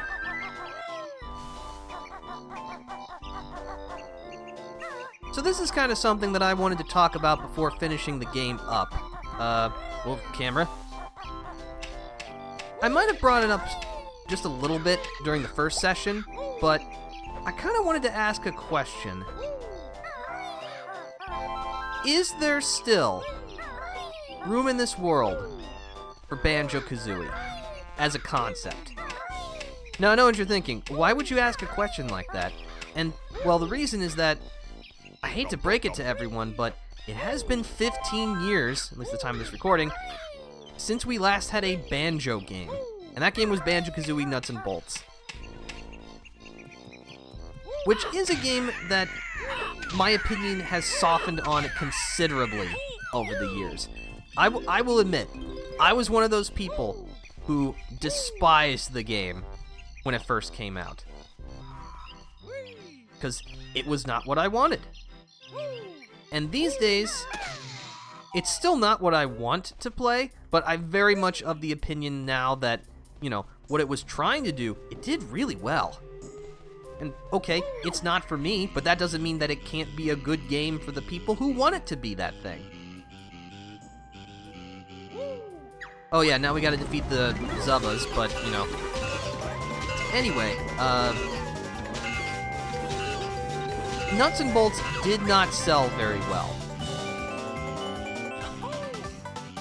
Just because its concept was honestly pretty ahead of its time. I mean, it's kind of hard to think of games, at least from 2008, that let you, you know, build pretty much any solution that you wanted.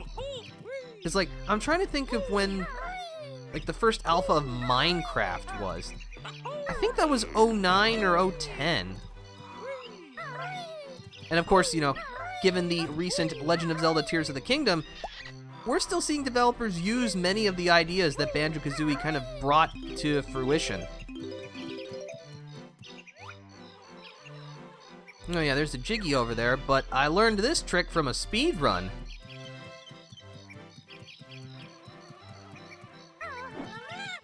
Maybe they patched it, let's see.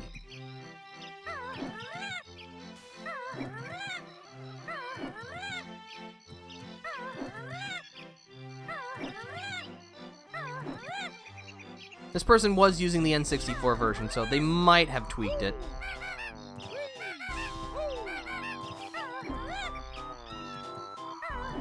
But the idea is that you were able to, like, stick your body into the house enough to where you could pick up the Jiggy. Oh well. This is why I'm not a speedrunner. Anyway, as I was saying, you know, sure, Banjo and Kazooie have continued to appear since Nuts and Bolts. You know, they were in the Xbox 360 version of Sonic and Sega All-Stars Racing. Randomly. And, of course, most recently, they made their way into Super Smash Bros. You know, if you're in Super Smash Bros., you can't be too sad. But it's also like, do we think they're ever going to get another game? Gee, I sure hope so, but you know, maybe the video game world has moved past the kind of game that Banjo-Kazooie is, because Banjo-Kazooie is a very simple concept. You know, it's just a lot of running, jumping, and collecting stuff. It was the style at the time, but games have evolved significantly since then.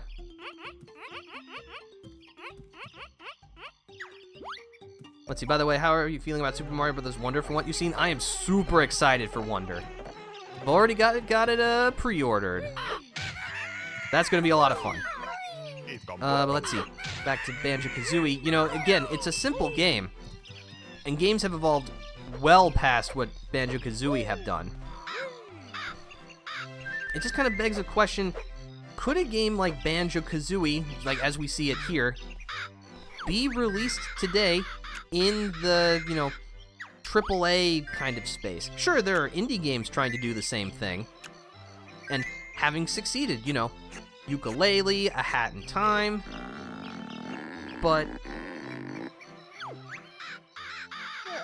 would those games be able to get the kind of humongous commercial release and hype that Banjo-Kazooie got back in the day? Because this was a big game for Nintendo. It got a pretty big, like, chunk of marketing behind it. I still remember the, like, promotional video they did with John Lovitz, of all people. If you haven't seen it, that video's great. You should find it. There's nothing here. But, yeah, it's just, I don't know.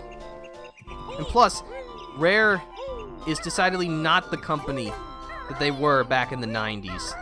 You know, those renegade Brits making what they wanted to make.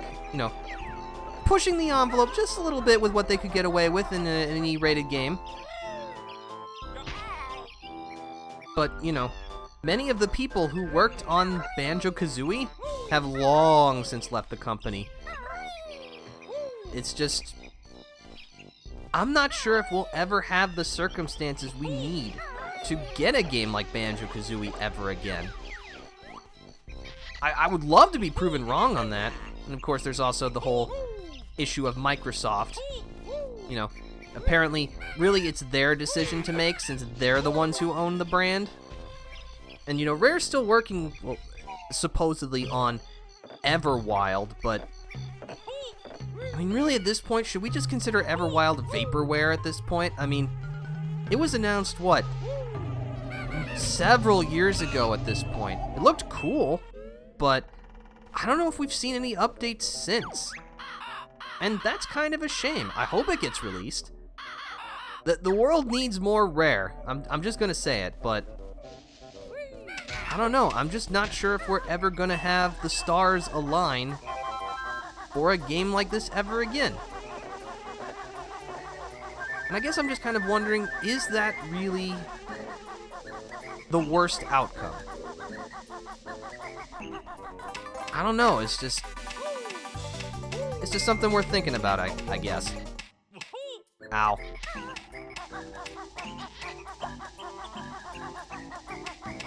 But, I mean, even if we do never see Banjo-Kazooie again in any real official capacity, that's okay. Because the two original games have been preserved very well. You know, we got the Rare Replay Collection on Xbox One, so these games are readily available, or reasonably well available, in crisp 4K and all those high-definition terms and all that stuff. I mean, that's better than a lot of franchises get.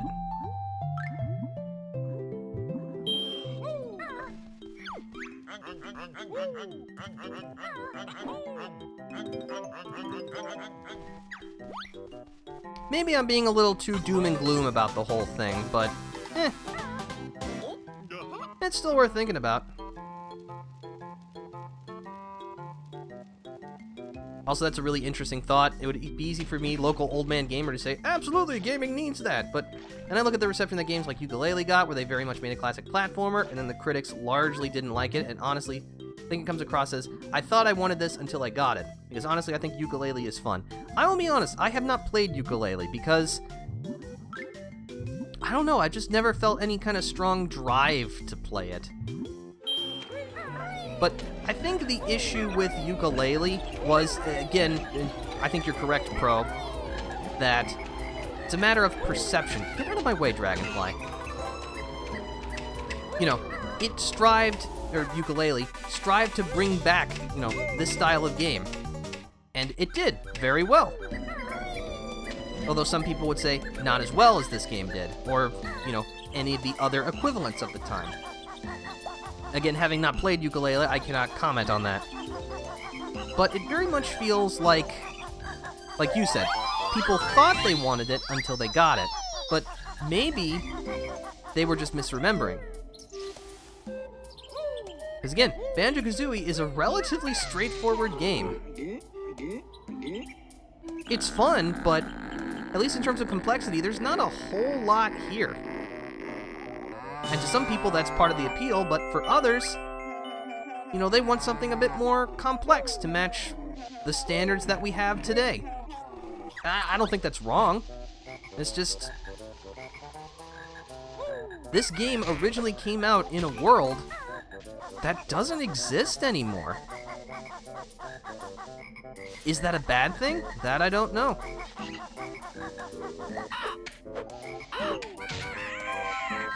But that's been one of the, like, underpinning things about this whole streaming thing that I've been doing in general.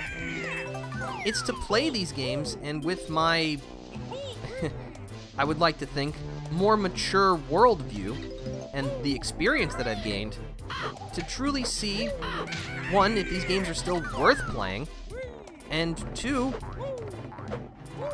you know, kind of see how things have changed since then.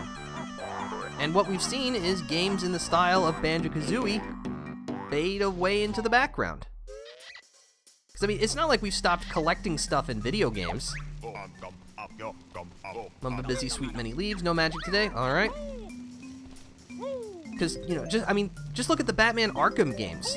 All the Riddler trophies, those are collectibles, and, you know, you've probably spent way too much time trying to find all the little things. So it's not like collecting stuff for the sake of progression or just, you know, because it's there, went anywhere.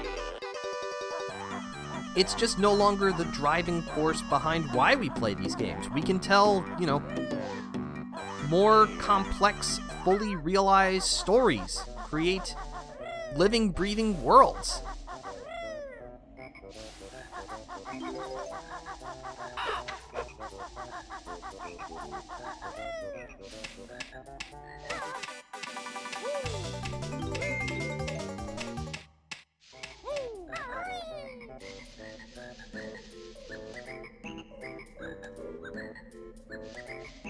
I don't see it as doom and gloom at all, actually. Oops, I slid down.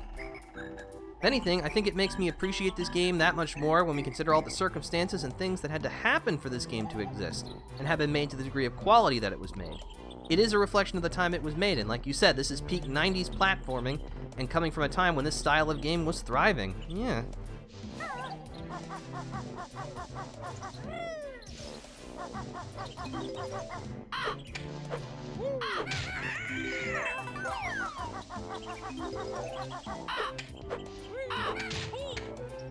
Excuse me, I'm pretty sure I actually hit you there, and you just decided to defy me. How dare you?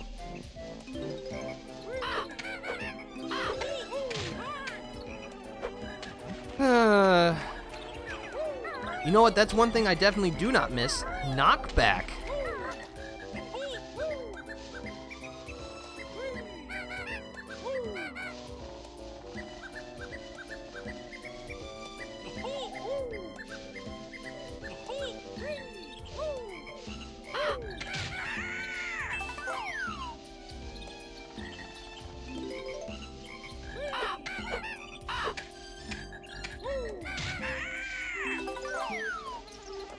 Let's see, yeah, there's that Jiggy in the plant that we gotta get, so we need to get some height.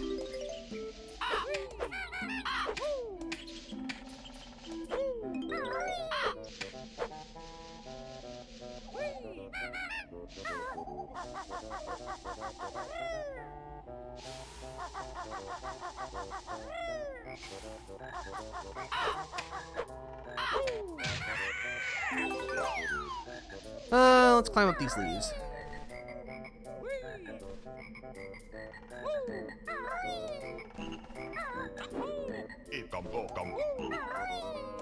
Oops.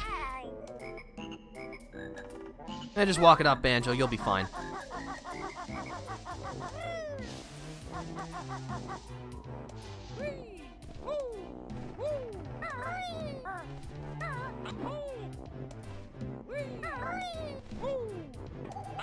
But yeah, thank you for coming to my TED Talk on Banjo-Kazooie.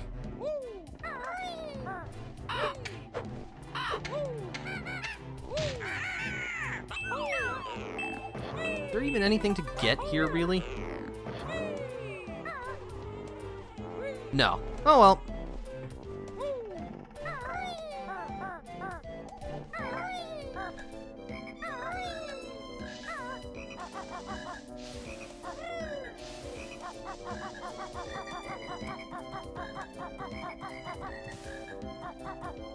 Camera. That's also another thing I don't miss. The wonky 90s 3D platformer camera.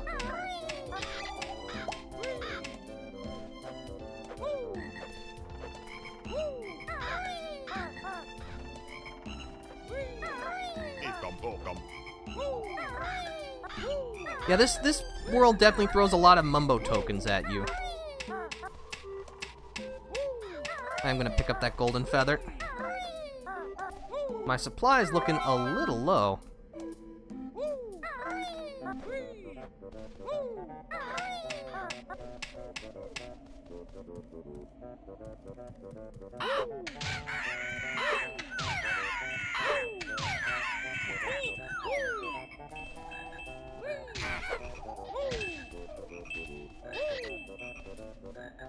Another caterpillar, but I've got all that I need.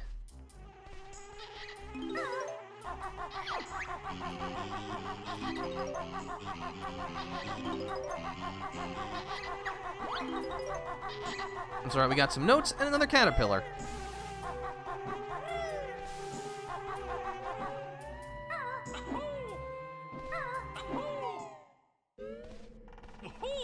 You know what? Speaking of the whole, like, 3D platforming collectathon, what's a game that would fall within that category that you feel is super underrated? Because, you know, we all know and love the classics, but what's something that maybe people aren't aware of, but you still really enjoy? I think for me, my favorite collectathon from the, well, that's a little more obscure, Toy Story 2, Buzz Lightyear to the Rescue. That's a pretty great game. I've really appreciated this conversation on this game. Thank you for it. You're welcome.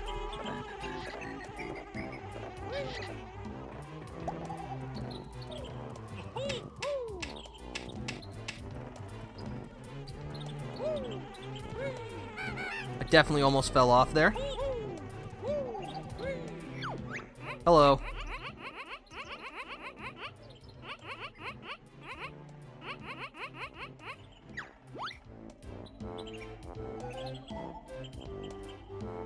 Ugh. No, I haven't seen any acorns, but I will look for them for you.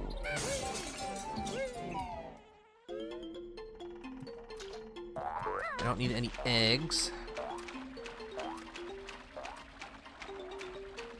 Oh, let's see, there's one underwater. I hope you like wet nuts. That probably sounds like something that would be in this game.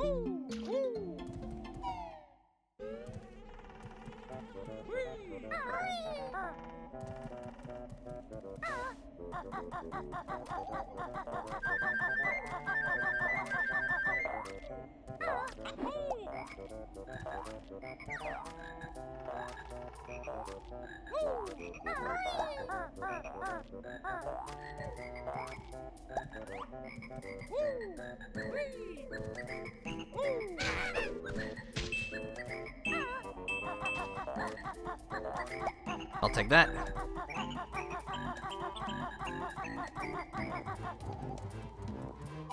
And if we go into Nabnut's house, we'll find not only a caterpillar and some musical notes, But if we search the shelves...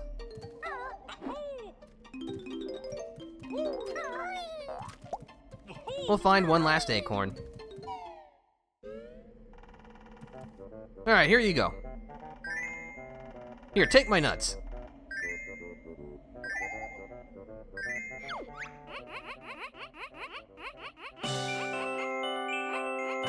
Why, thank you. Alright. Well, this definitely isn't precarious all.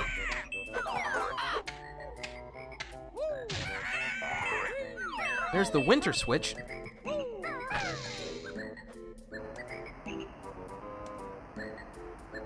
Alright, we got all the seasons unlocked. Hold on, little buddy. First, I gotta clean up your nest.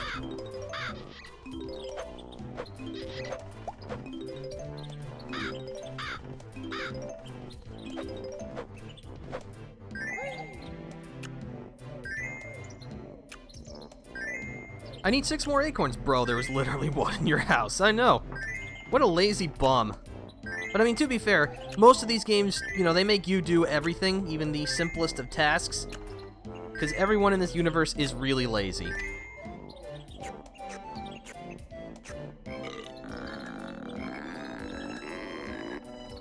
Oh, he's a big boy.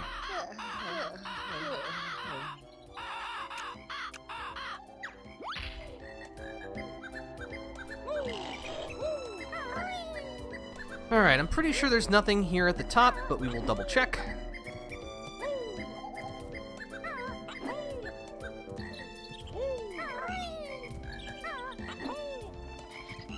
Well, there's a caterpillar and a mumbo token.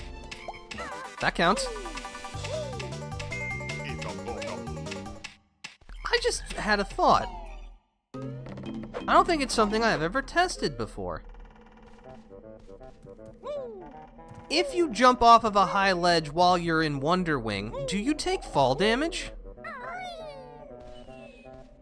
I don't actually... oh, hold on. We need... yes.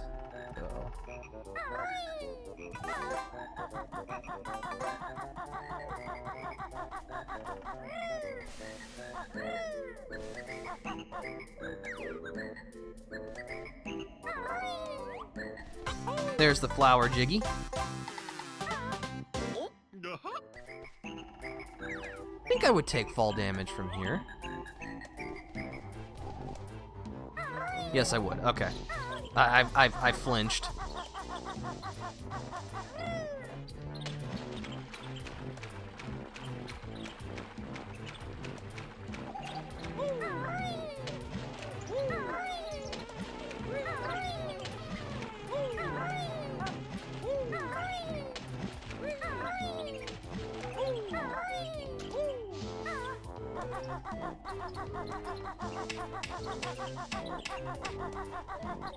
Alright, well,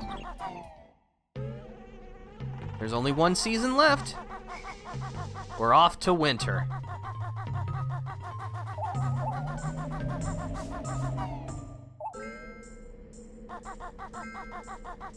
The frostiest of seasons. Winter's not my favorite. I think fall is my favorite season, but I definitely prefer winter to summer.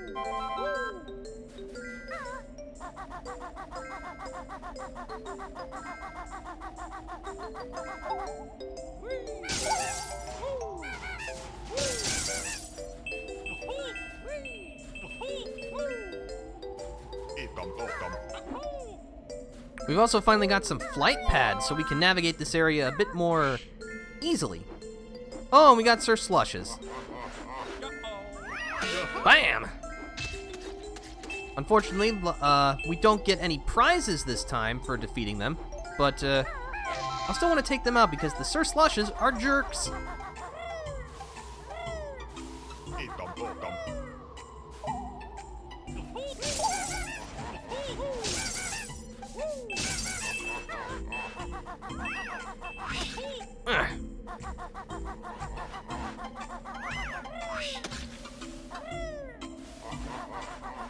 Even the brambles have frozen over.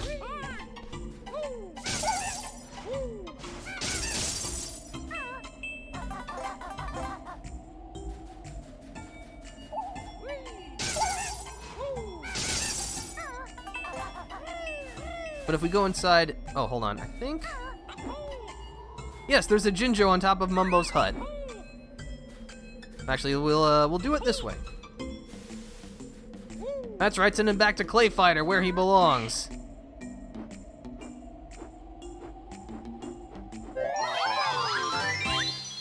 There's still the Jinjo in spring, but we'll collect that on our way out. Here's a beehive.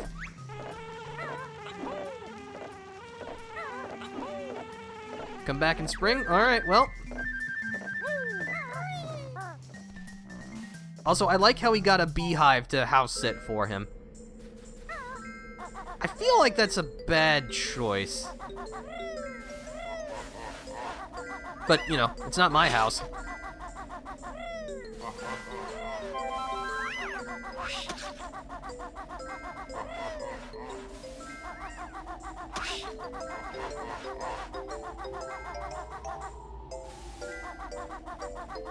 But yeah, winter is probably the easiest to navigate, both because the river is frozen, the brambles are frozen, and there's huge snow mounds everywhere. Oh, and the flight pads. The flight pads help too.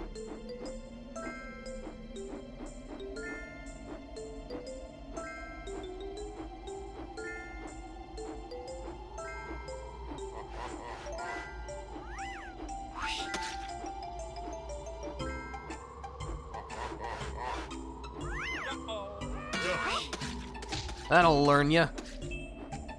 I am, however, actually going to climb up the old-fashioned way, just to make sure I don't miss anything.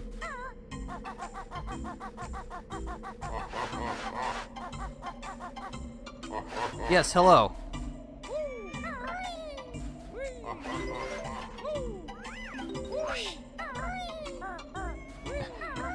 Having projectiles thrown at you on narrow platforms? I can't see how this could possibly go wrong.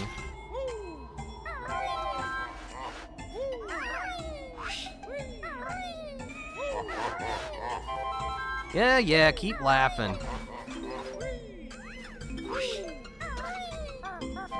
Definitely grateful for all of the gold feathers, though. My stockpile was running low. Excuse me.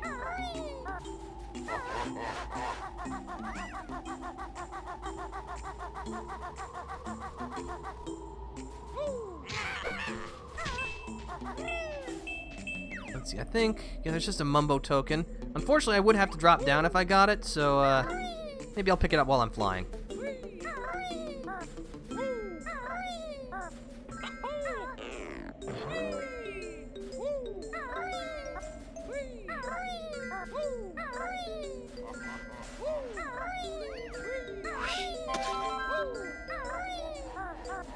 I continue to be distressed by how good the aim of the Sir Slushes are. Or is.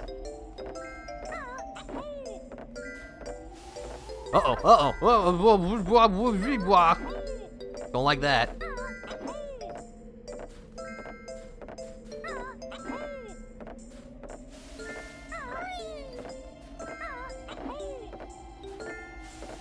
Trying to get the Talon Trot to work here is really obnoxious. There we go.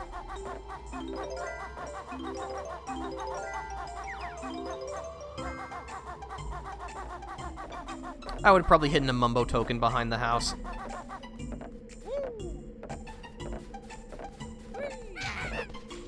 There's a witch switch over there, but we'll pick that up in a moment.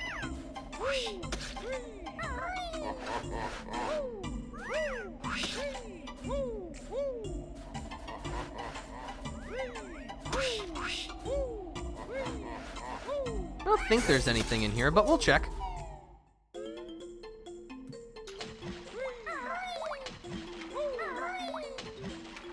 There are some eggs. Not very exciting.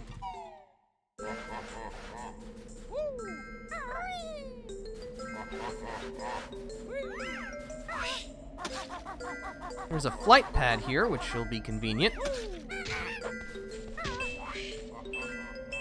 Alright, so there's a secret here.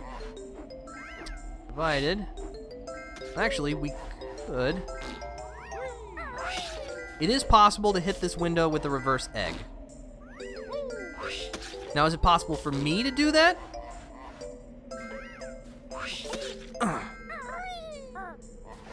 Alright, you know what? You are really starting to... You're roasting my griddle here. Oh boy. Not very exciting, fellow pun enjoyer. Glad to see you are a man of culture as well.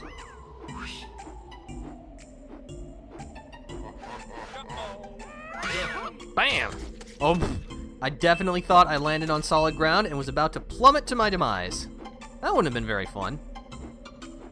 Okay. This'll be fine.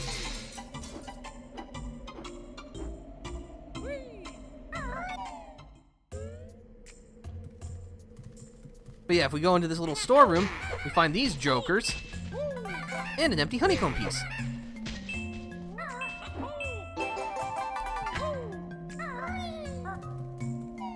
There's only one more, and I know where it is. Also, let's do a little breaking and entering.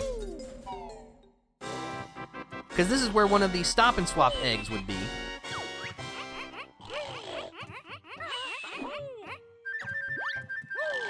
They're sound asleep.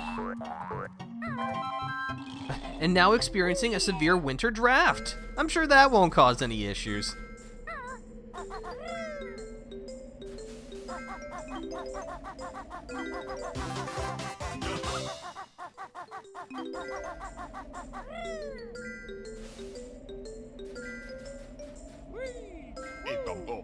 Eekum, bokum.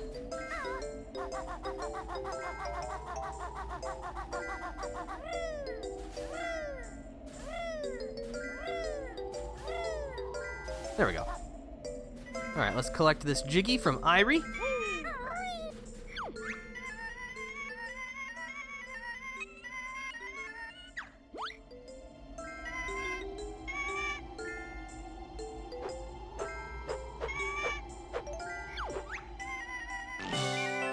Oh, no, wasn't that delightful?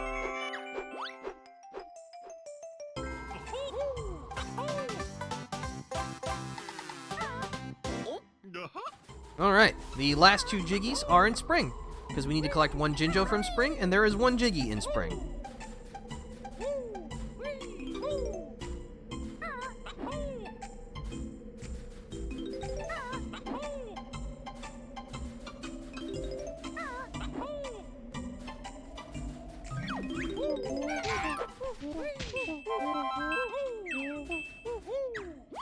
That's all 100 notes, my friends. And that's every note in the game. They grow up so fast, they sure do.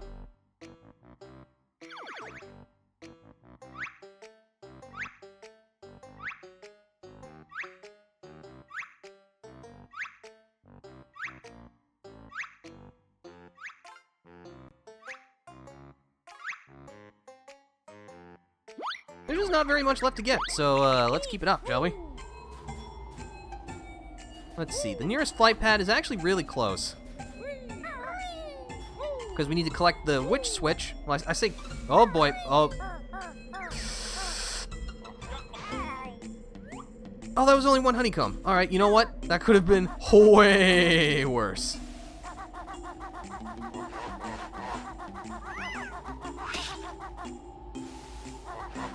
Camera, camera, camera.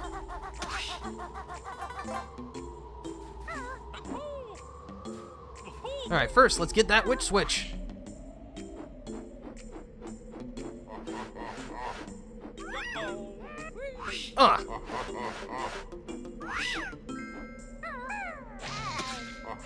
I tried to be cool and do a blind beak buster. It didn't work.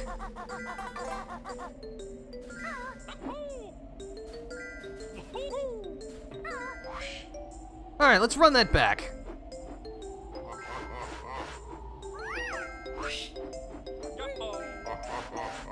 Oh, I've never seen that before. Woo! I don't like you.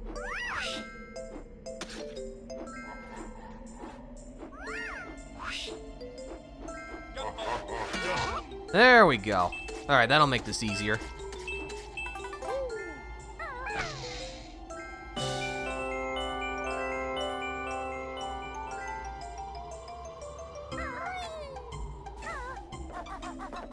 But before we leave winter, we have one last thing to get, the last empty honeycomb piece.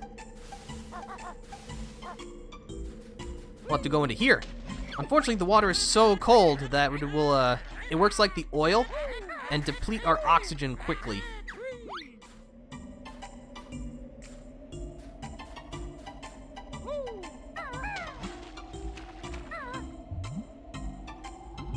So we need to get into Naughty's house very quickly before we catch every frost-based disease known to man and bird and bear.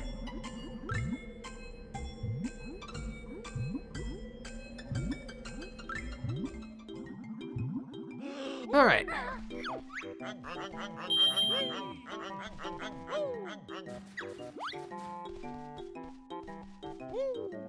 And we get the last empty honeycomb piece.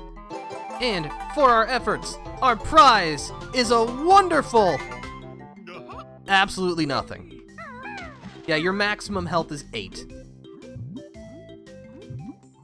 That was mostly a waste of time. Oh well.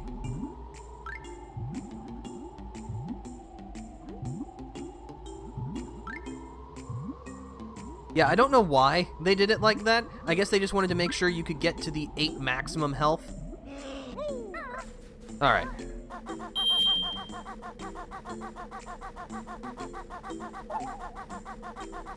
Well, there's nothing more for us in winter.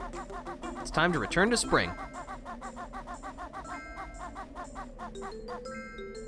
How? Oh, I see. You'd have to go from Naughty's house to that one up. That seems not worth it at all.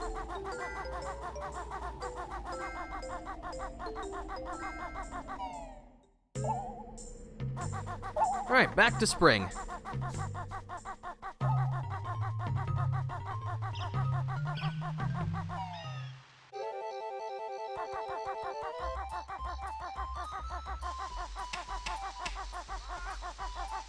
Now we just need to make our way to Mumbo's hut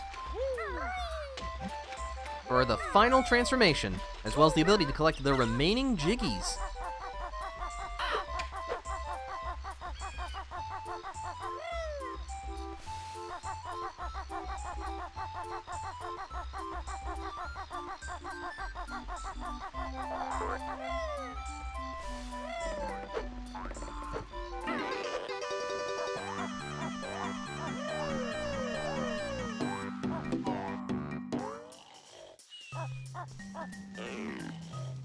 And because it's spring, Mumbo will actually let us transform. What a guy. It's time to become a bee!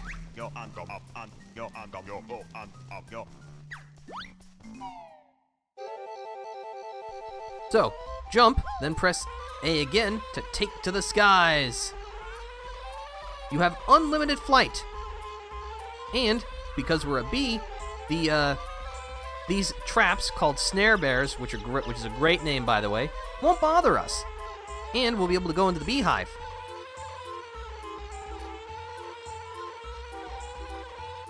It's just a shame you don't really use this transformation for very much.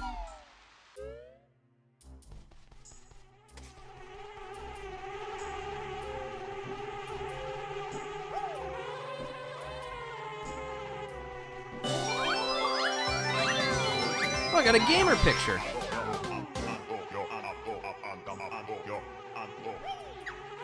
Thanks, I guess.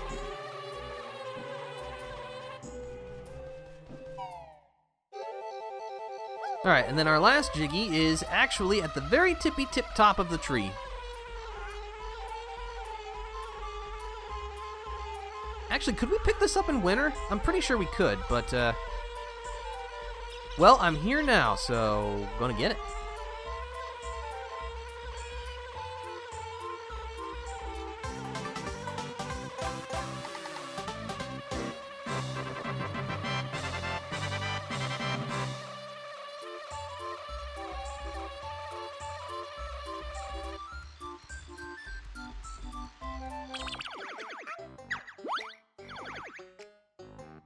Yep, that's everything in under an hour.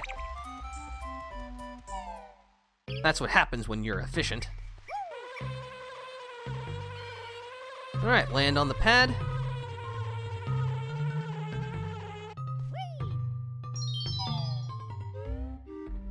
And we'll take to the skies for the final Jiggy.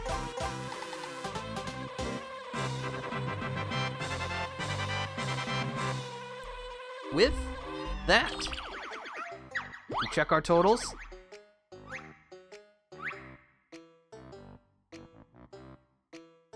We've collected everything, which means there's not much more left to do. Excuse me. Please land. Thank you. We'll go ahead and crack open this note door.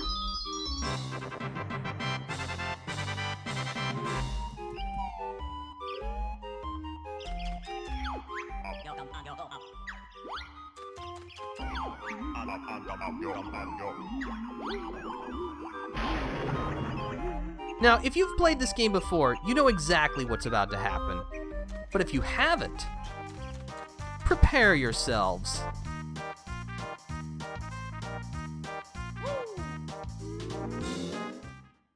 Who's ready to go on a game show?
Before we do that, we're going to go over here and unlock this first shortcut cauldron. So yeah, welcome to Grunty's Furnace Fun. It's a trivia show.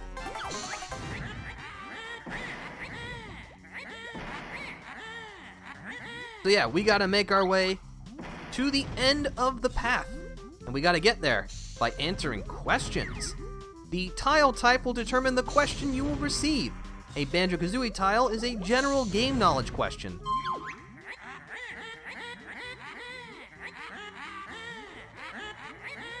Which one is true? For 5 snowmen, it features 5 bears. 5 giant ice cubes live there. I think there are 5 snowmen. No, that's not true.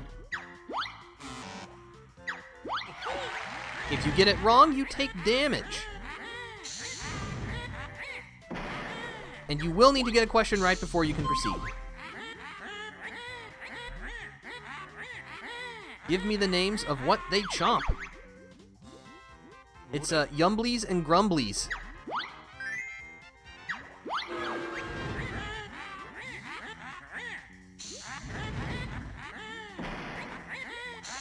Alright, so these eyeballs are visual challenges.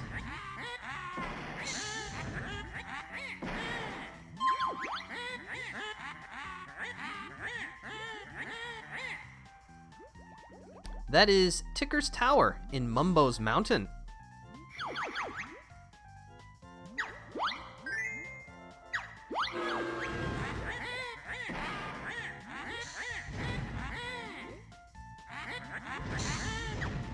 And as you can see, some of the tiles just have honeycombs on them. Pick it up for some extra energy.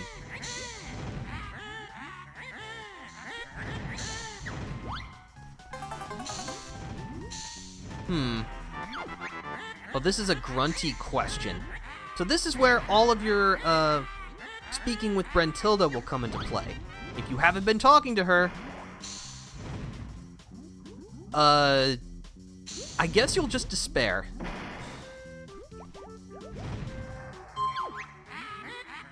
We didn't wash, there was no pool. Where did I go to which school? That was St. Dungballs.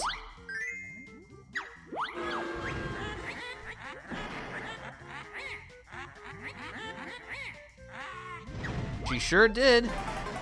So, I gotta say, I understand that there are some people who don't like this idea, but I freaking love this concept. But which of these can't be seen? Christmas pudding. Go ahead and see that. Ah, the stopwatch are for timed mini-games.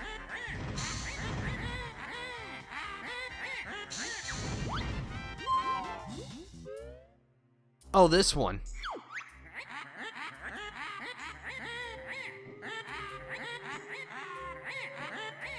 Oh no, however, will I succeed? It sure will be a challenge.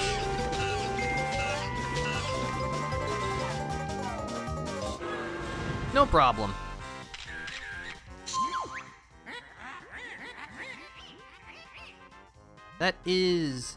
That's Captain Blubber's ship in Treasure Trove Cove.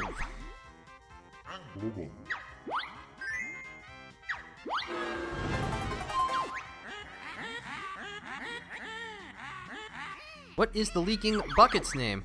That's Leaky, Mr. Civ. That's funny, I like that. This is an audio challenge. This will test you on the game's music, sound effects, or other things.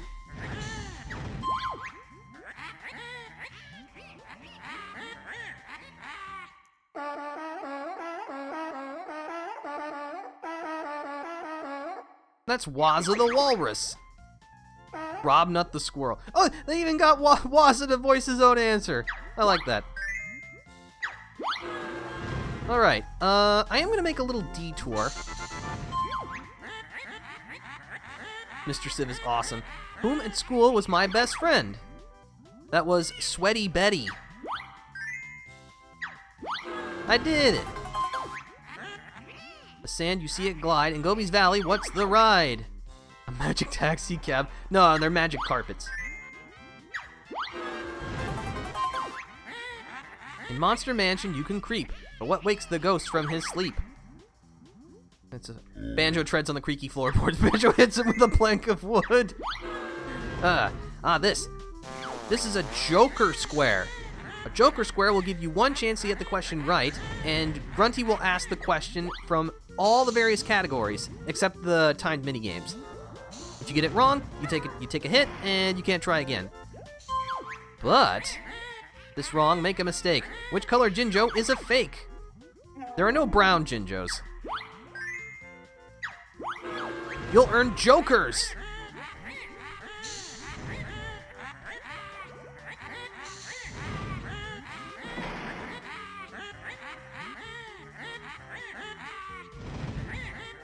So yeah, you can press the X button to skip a question if you don't want to chance it. And you'll probably want to save it for these. Skull questions are like Jokers, in that Grunty will ask the question from any category. If you get it right, no problem. If you get it wrong, you are flung into the lava and die instantly. So we're just gonna skip it.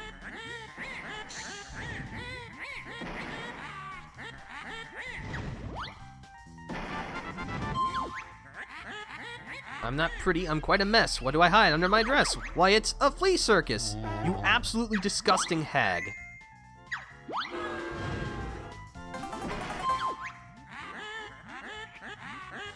Can you recall the stupid bird's name? Well, we did just do that like 10 minutes ago, so it's Irie.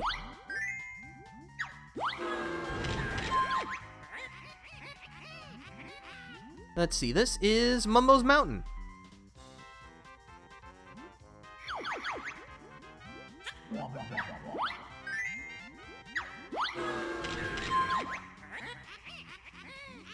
This one is Mad Monster Mansion. But yeah, Grunty is capable of asking questions from a whole host of things. It really does test your knowledge on this game, which I like. This is heard, where would I be? Why, that's Mumbo's skull.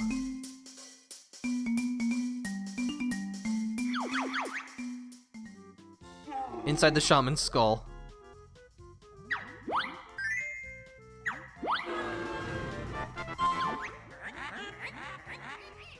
What would I have for dessert? You like rat sorbet. Let's get some jokers. The whale's blowhole, an object sat in Clanker's cavern. What was that? It was a giant bolt. I got 2 more jokers. As you can see, there are also a couple of 1-ups scattered along the path. What are its colors that make me barf? It's yellow and red.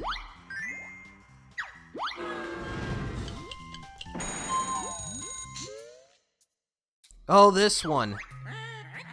The name of your game you must spell. Backwards, though. Be quick as well. So yeah, you gotta spell your name backwards. I immediately screwed up. Where's the E?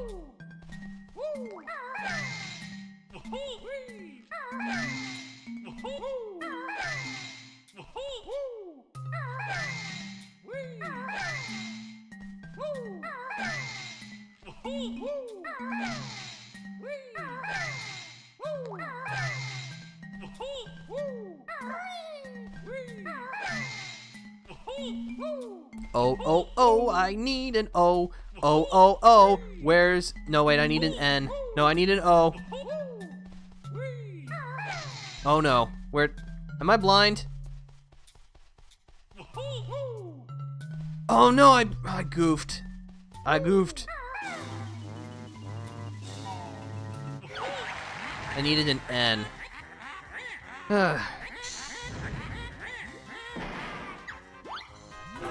Let's replenish my health and we'll take another try at it.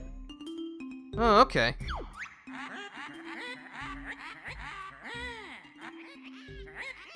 Alright.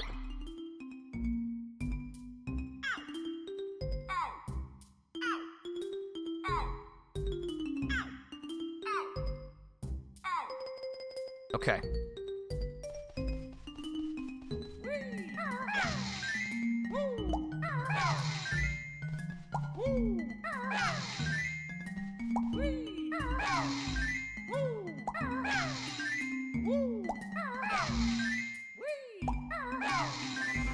Bada bing, bada boom. Next. You should remember, but we'll see. If this is heard, where would you be?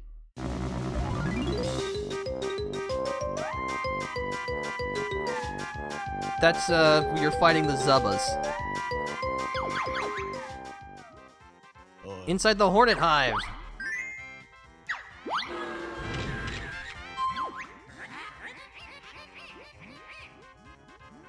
Ah, that's Gobi's Valley. It's a very interesting view. Alright, you know what? I do like to be a crowd pleaser. I'll take on a skull question. That is Rusty Bucket Bay.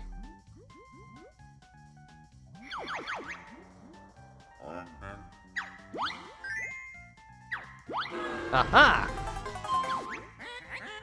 Here's 3 facts about Rusty Bay. Pick the one that's true today. Hogs. The ship has 3 funnels. There are 4 lifeboats.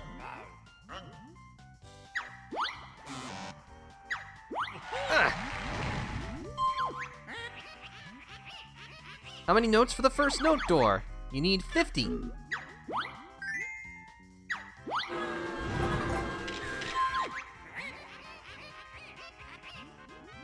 Oh, pfft. I mean, we were just there.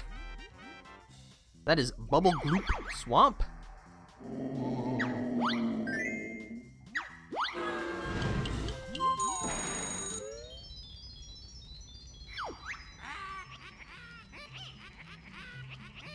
Alright, let's do this quickly. First, let's get you out of the way.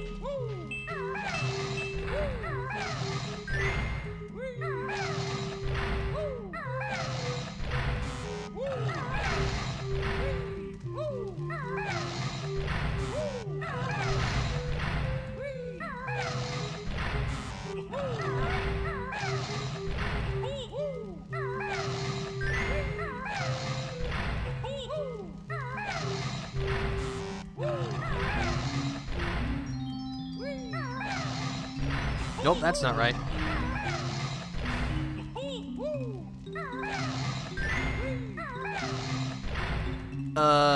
Crud. I think it was this one? No, that's the red feather.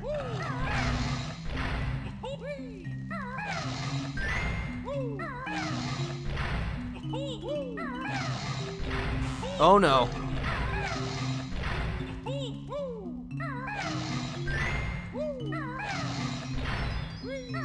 That's not right. Oh, that is right.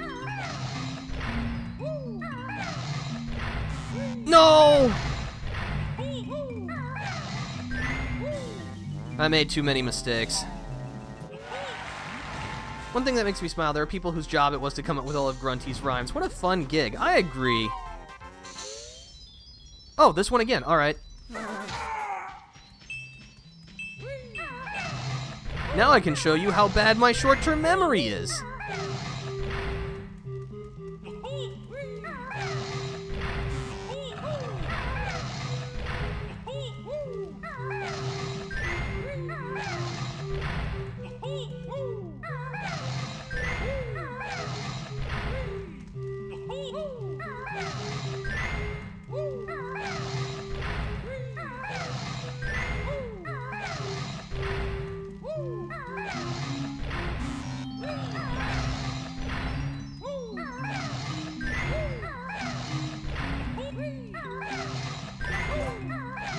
Okay, much better.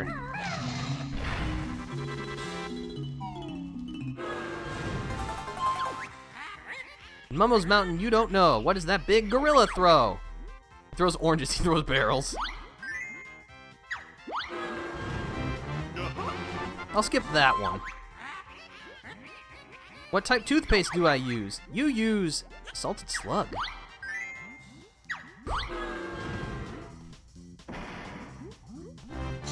I know it's not optimal to actually take this risk, but I gotta do it.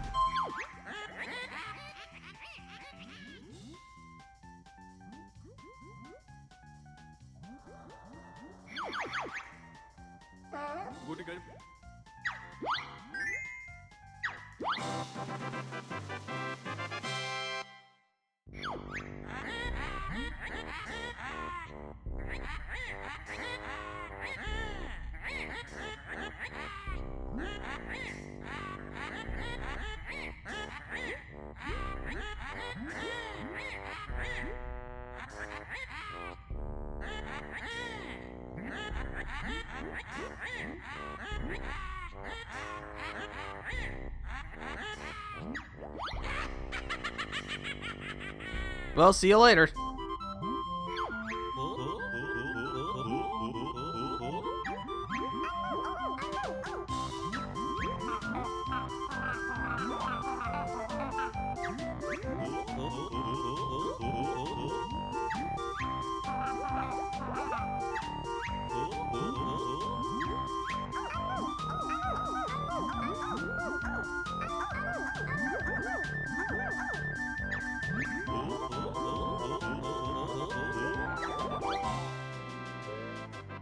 Gotta enter a dramatic note? Of course! Chief of Ideas, Greg Grunty Mails. Yep, and now we go through a character and credit list. But this is not the end of the game, because, you know, of course, we haven't had the final boss. What kind of game is it if you don't have a final boss? Not one that I want to play, that's for sure.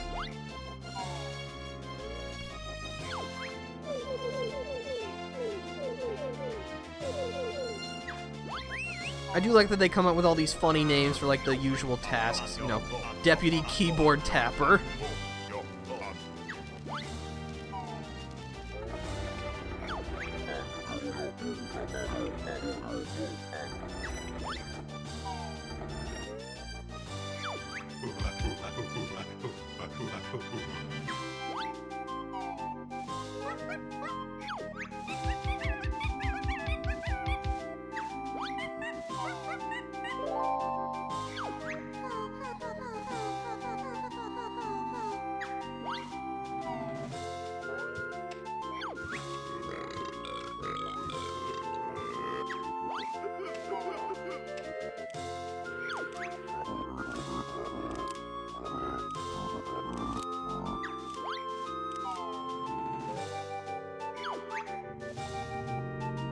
Scene Crayoner. What a great title.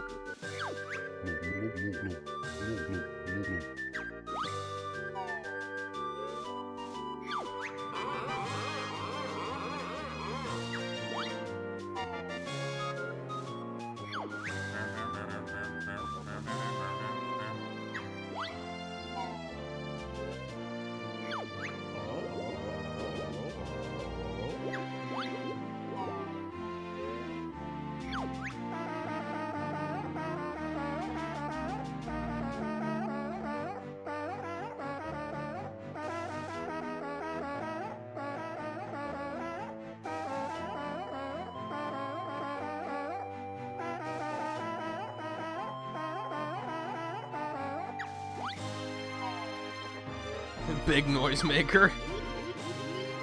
Paper pushers. See, that's the kind of effort that we don't get in games anymore. We are poorer because of it. Spellbook? That's great.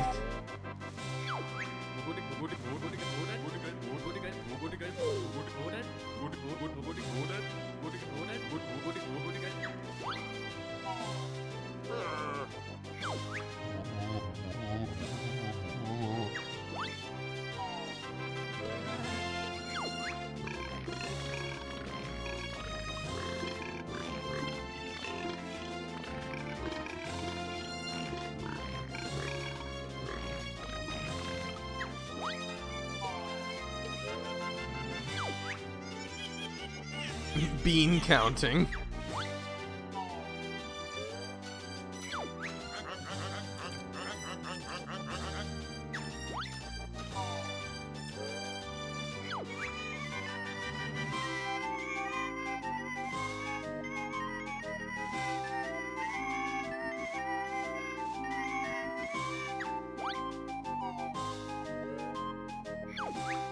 Ken Lob the Legend, indeed.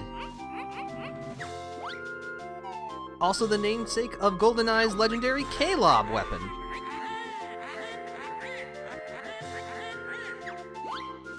Yeah, normally it would not loop here because the credits were actually a little shorter in the original, but because there's the people who actually worked on the remaster, 4J Studios, you know, they get to be in the game too.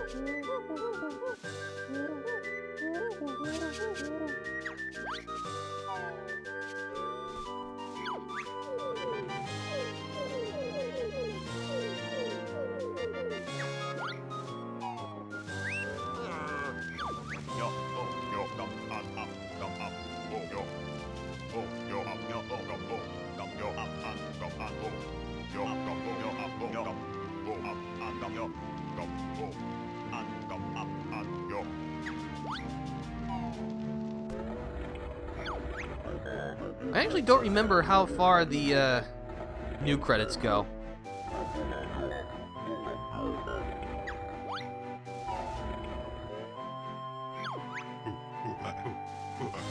Helpful ideas.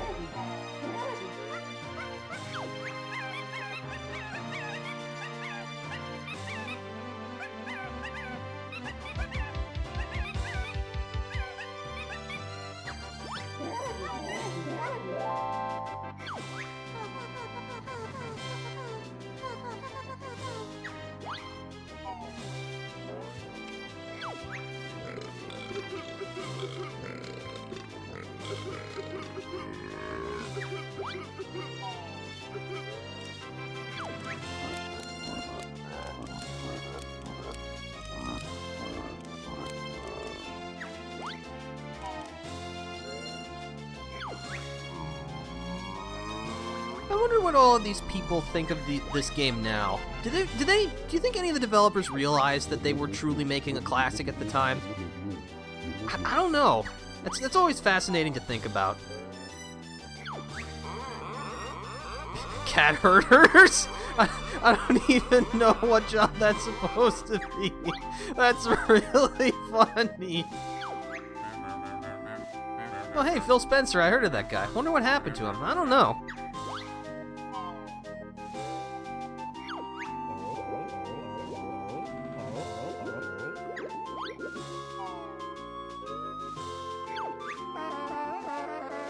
Press Hypnotist? These are incredible. I do not remember these.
Also love how they keep calling it the shinier version. I mean, it is true. It is shinier.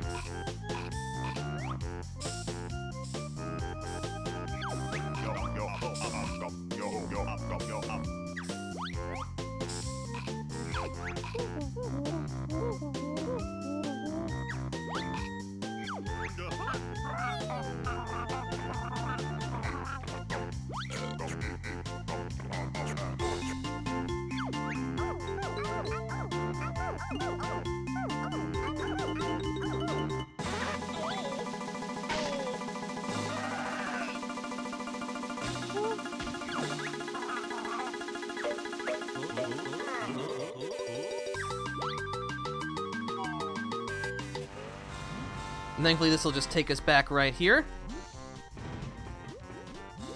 We now have free reign of the board. So we could just go back and grab the 1-ups if we need them, but I don't think we do.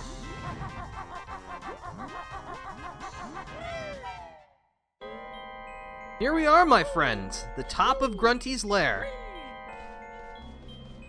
Pick up the 1-up in the background.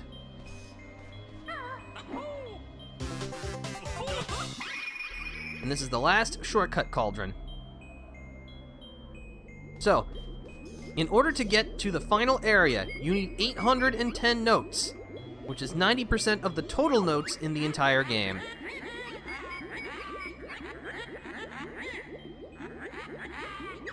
Yeah, sure, whatever you say, Grunty.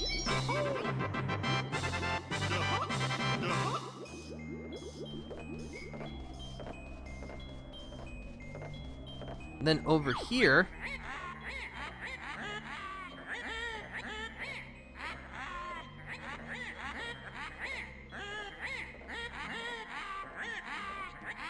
so yeah, we have to complete the picture. You need 25 jiggies to complete the painting.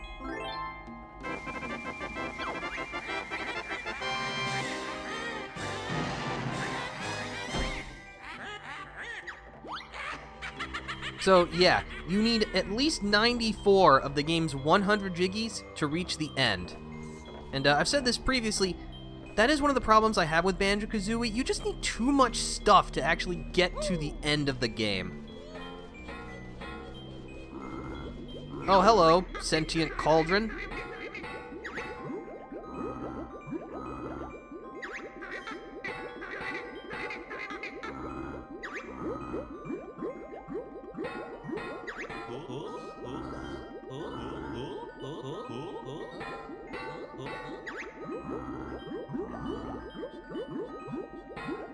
She was sicking me earlier on. Ugh.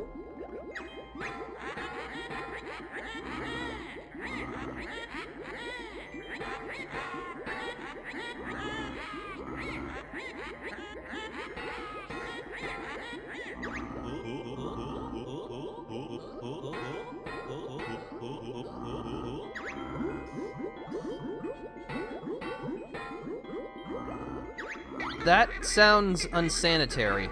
Dung box. Peck the witch's butt. Alright. Before we do that, you can see there are these other note gates. What do you get from these? For the 828 gate, a big blue egg. If you bump into this, your egg count will be maximized. Over here, behind the 846 note door, is a big red feather. This fully restocks your red feathers. And over here, at 864, a big golden feather. No prizes for guessing what this one does. But there's one more, tucked back here, for a mighty 882 notes.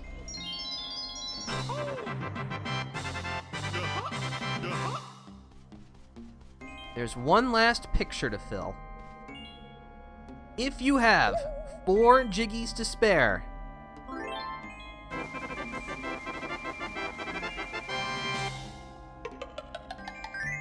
your health bar doubles.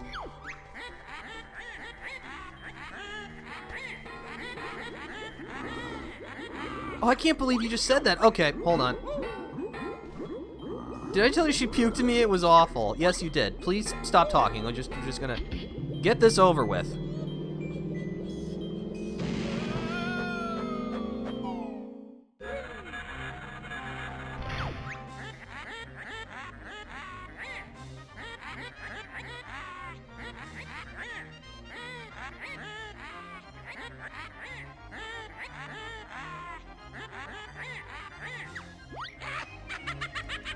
It's final boss time.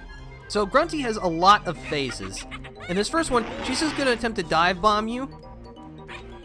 And after a couple of dives, her broom malfunctions.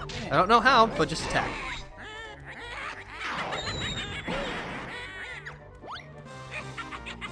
This fight is actually pretty long, so you'll want to make sure you're fully prepared.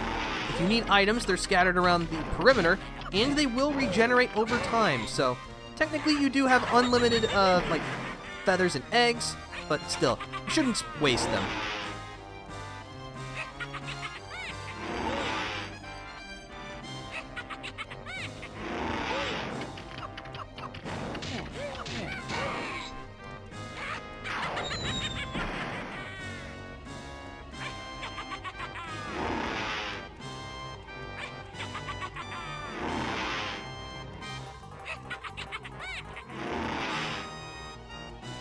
One more should do it. And after each phase, Grunty will give you a honeycomb. You'll need to use your Wonder Wing to counter that spell. So yeah, here, she'll stand far away. You'll need to spit eggs at her.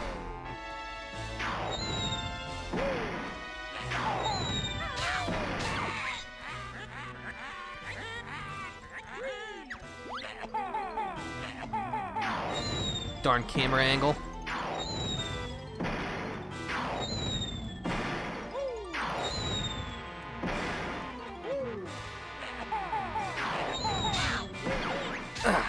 All right.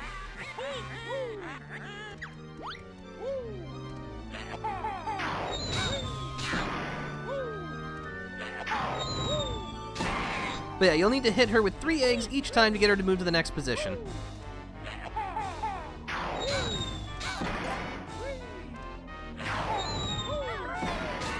All right.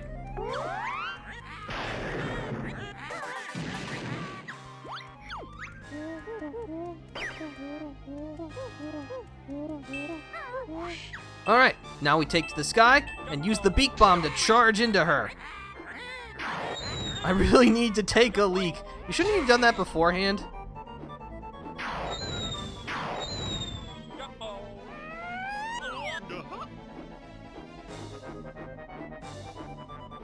Also love how they keep calling it this. Oh, sorry, I read that already. I thought that was a new comment. My bad. Bam! Woo! It's like you're trying to hit me or something. Alright, that's that.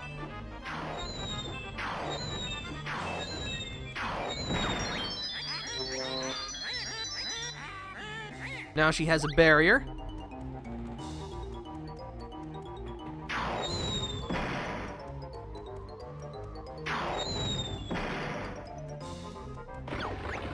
but the Jinjos will come to our aid.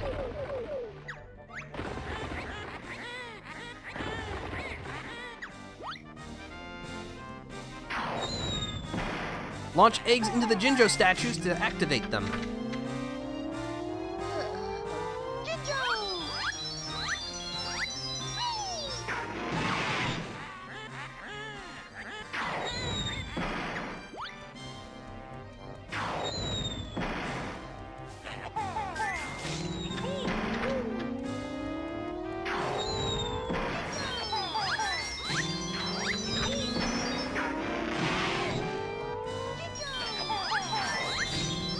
That's it for this phase.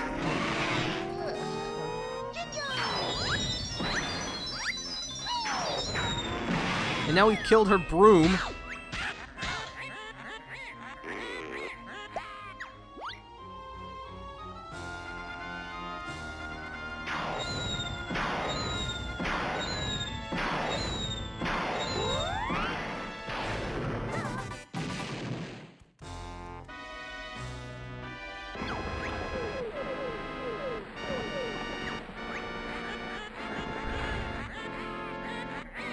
Oh yeah, we'll see about that.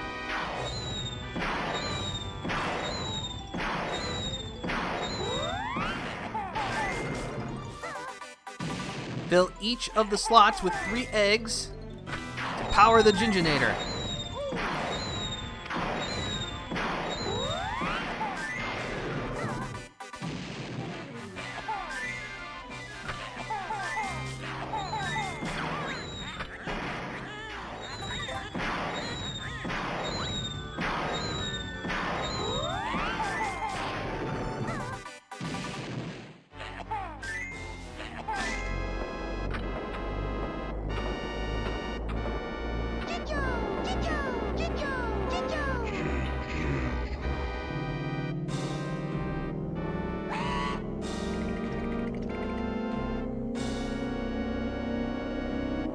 You better despair. The end is in sight. Can you withstand the Jinjonator's might?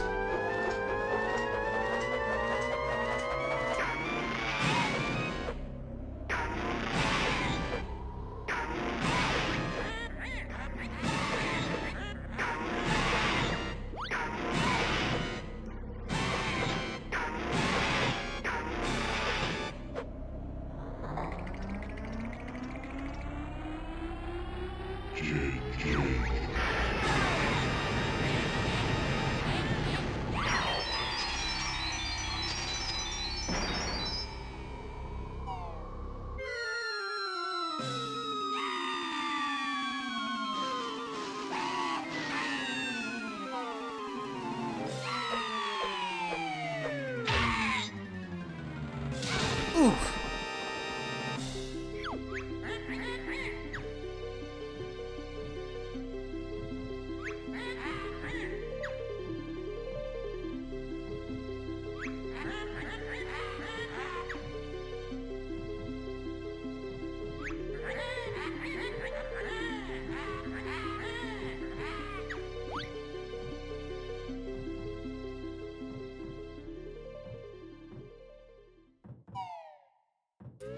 Well, that puts an end to Gruntilda, finally. Oh, now we can actually relax.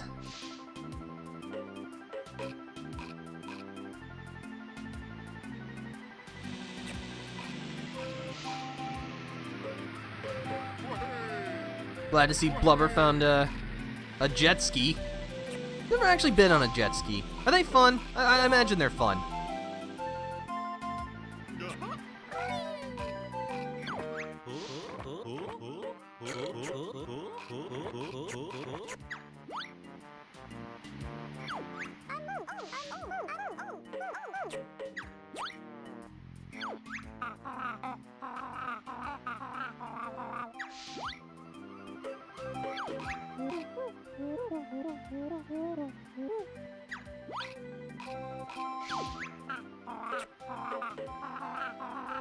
You're not so dumb after all.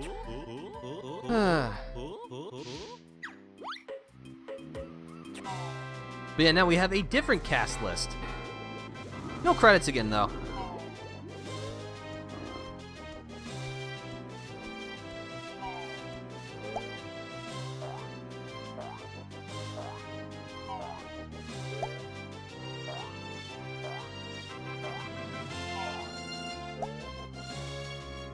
This game's always super enjoyable to me. This is one of those games that, I mean, you know, I wouldn't want to play it back to back to back to back or anything like that, but this is a game that I always enjoy playing. I am always down for more Banjo-Kazooie. Because part of it is that, you know, it's relatively short. I mean, granted, again, I have been playing this game for a long time, but we finished this game in what? 2 approximately 3-hour sessions. It was about 6 hours or so. No, that's really short. Not that that's a bad thing. In fact, that's a huge positive. Again, I know that there's this whole discussion about, games need to be at least this long to be worthwhile. But, you know, really that's a fallacy.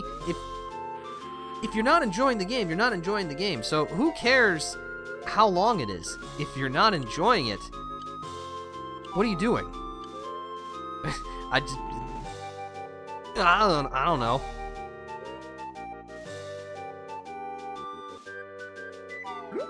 Bloop.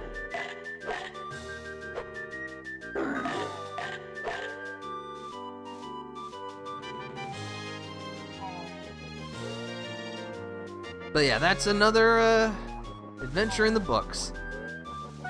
Will we see Banjo-Kazooie again, headlining their a brand new game?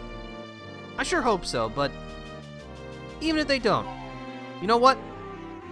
We still got some incredible games from them. Seriously, I'd much rather have a game leaving me wanting more than making me relieved to see the credits. Indeed.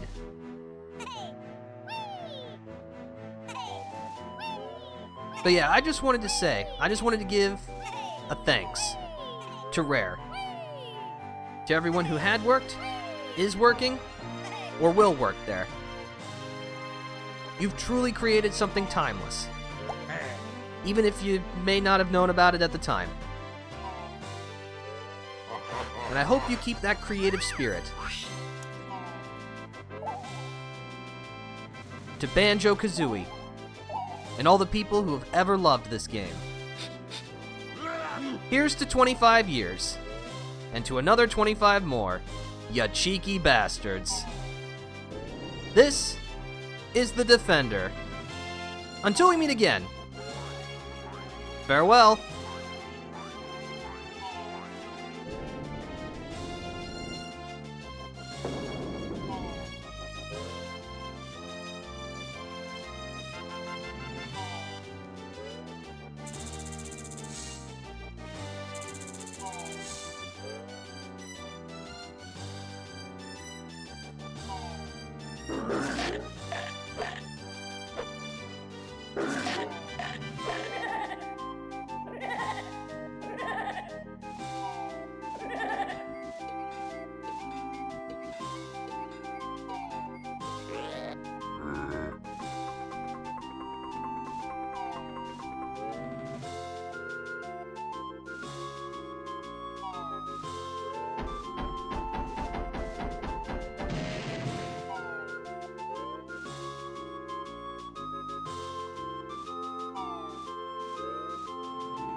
yo up and yo up and up go and come go up and go come up yo go up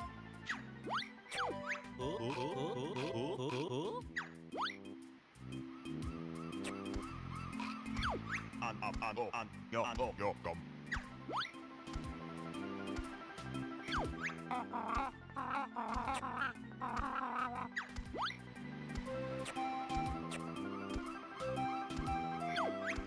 come and up come and up yo go up yo and come and yo go up come and go and yo up go up come and yo go come up and up come and go up yo up go yo up yo up and come yo come go come and up yo go up yo and come go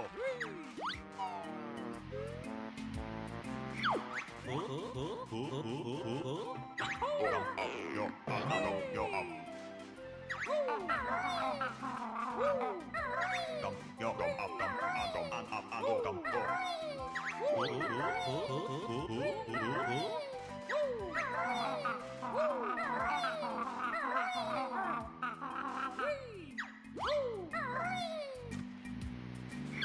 yo and go come and go up go and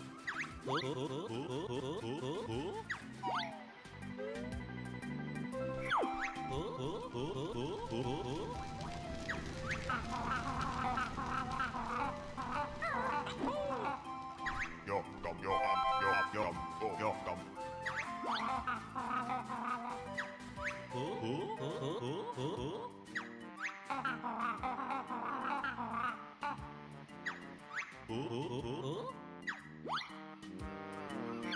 yo and up and go and yo come and up go up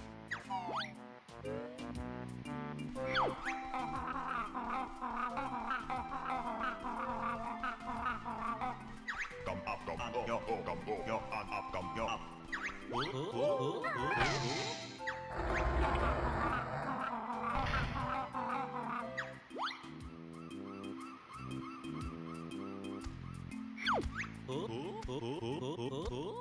up come up yo come up yo come go come and come up go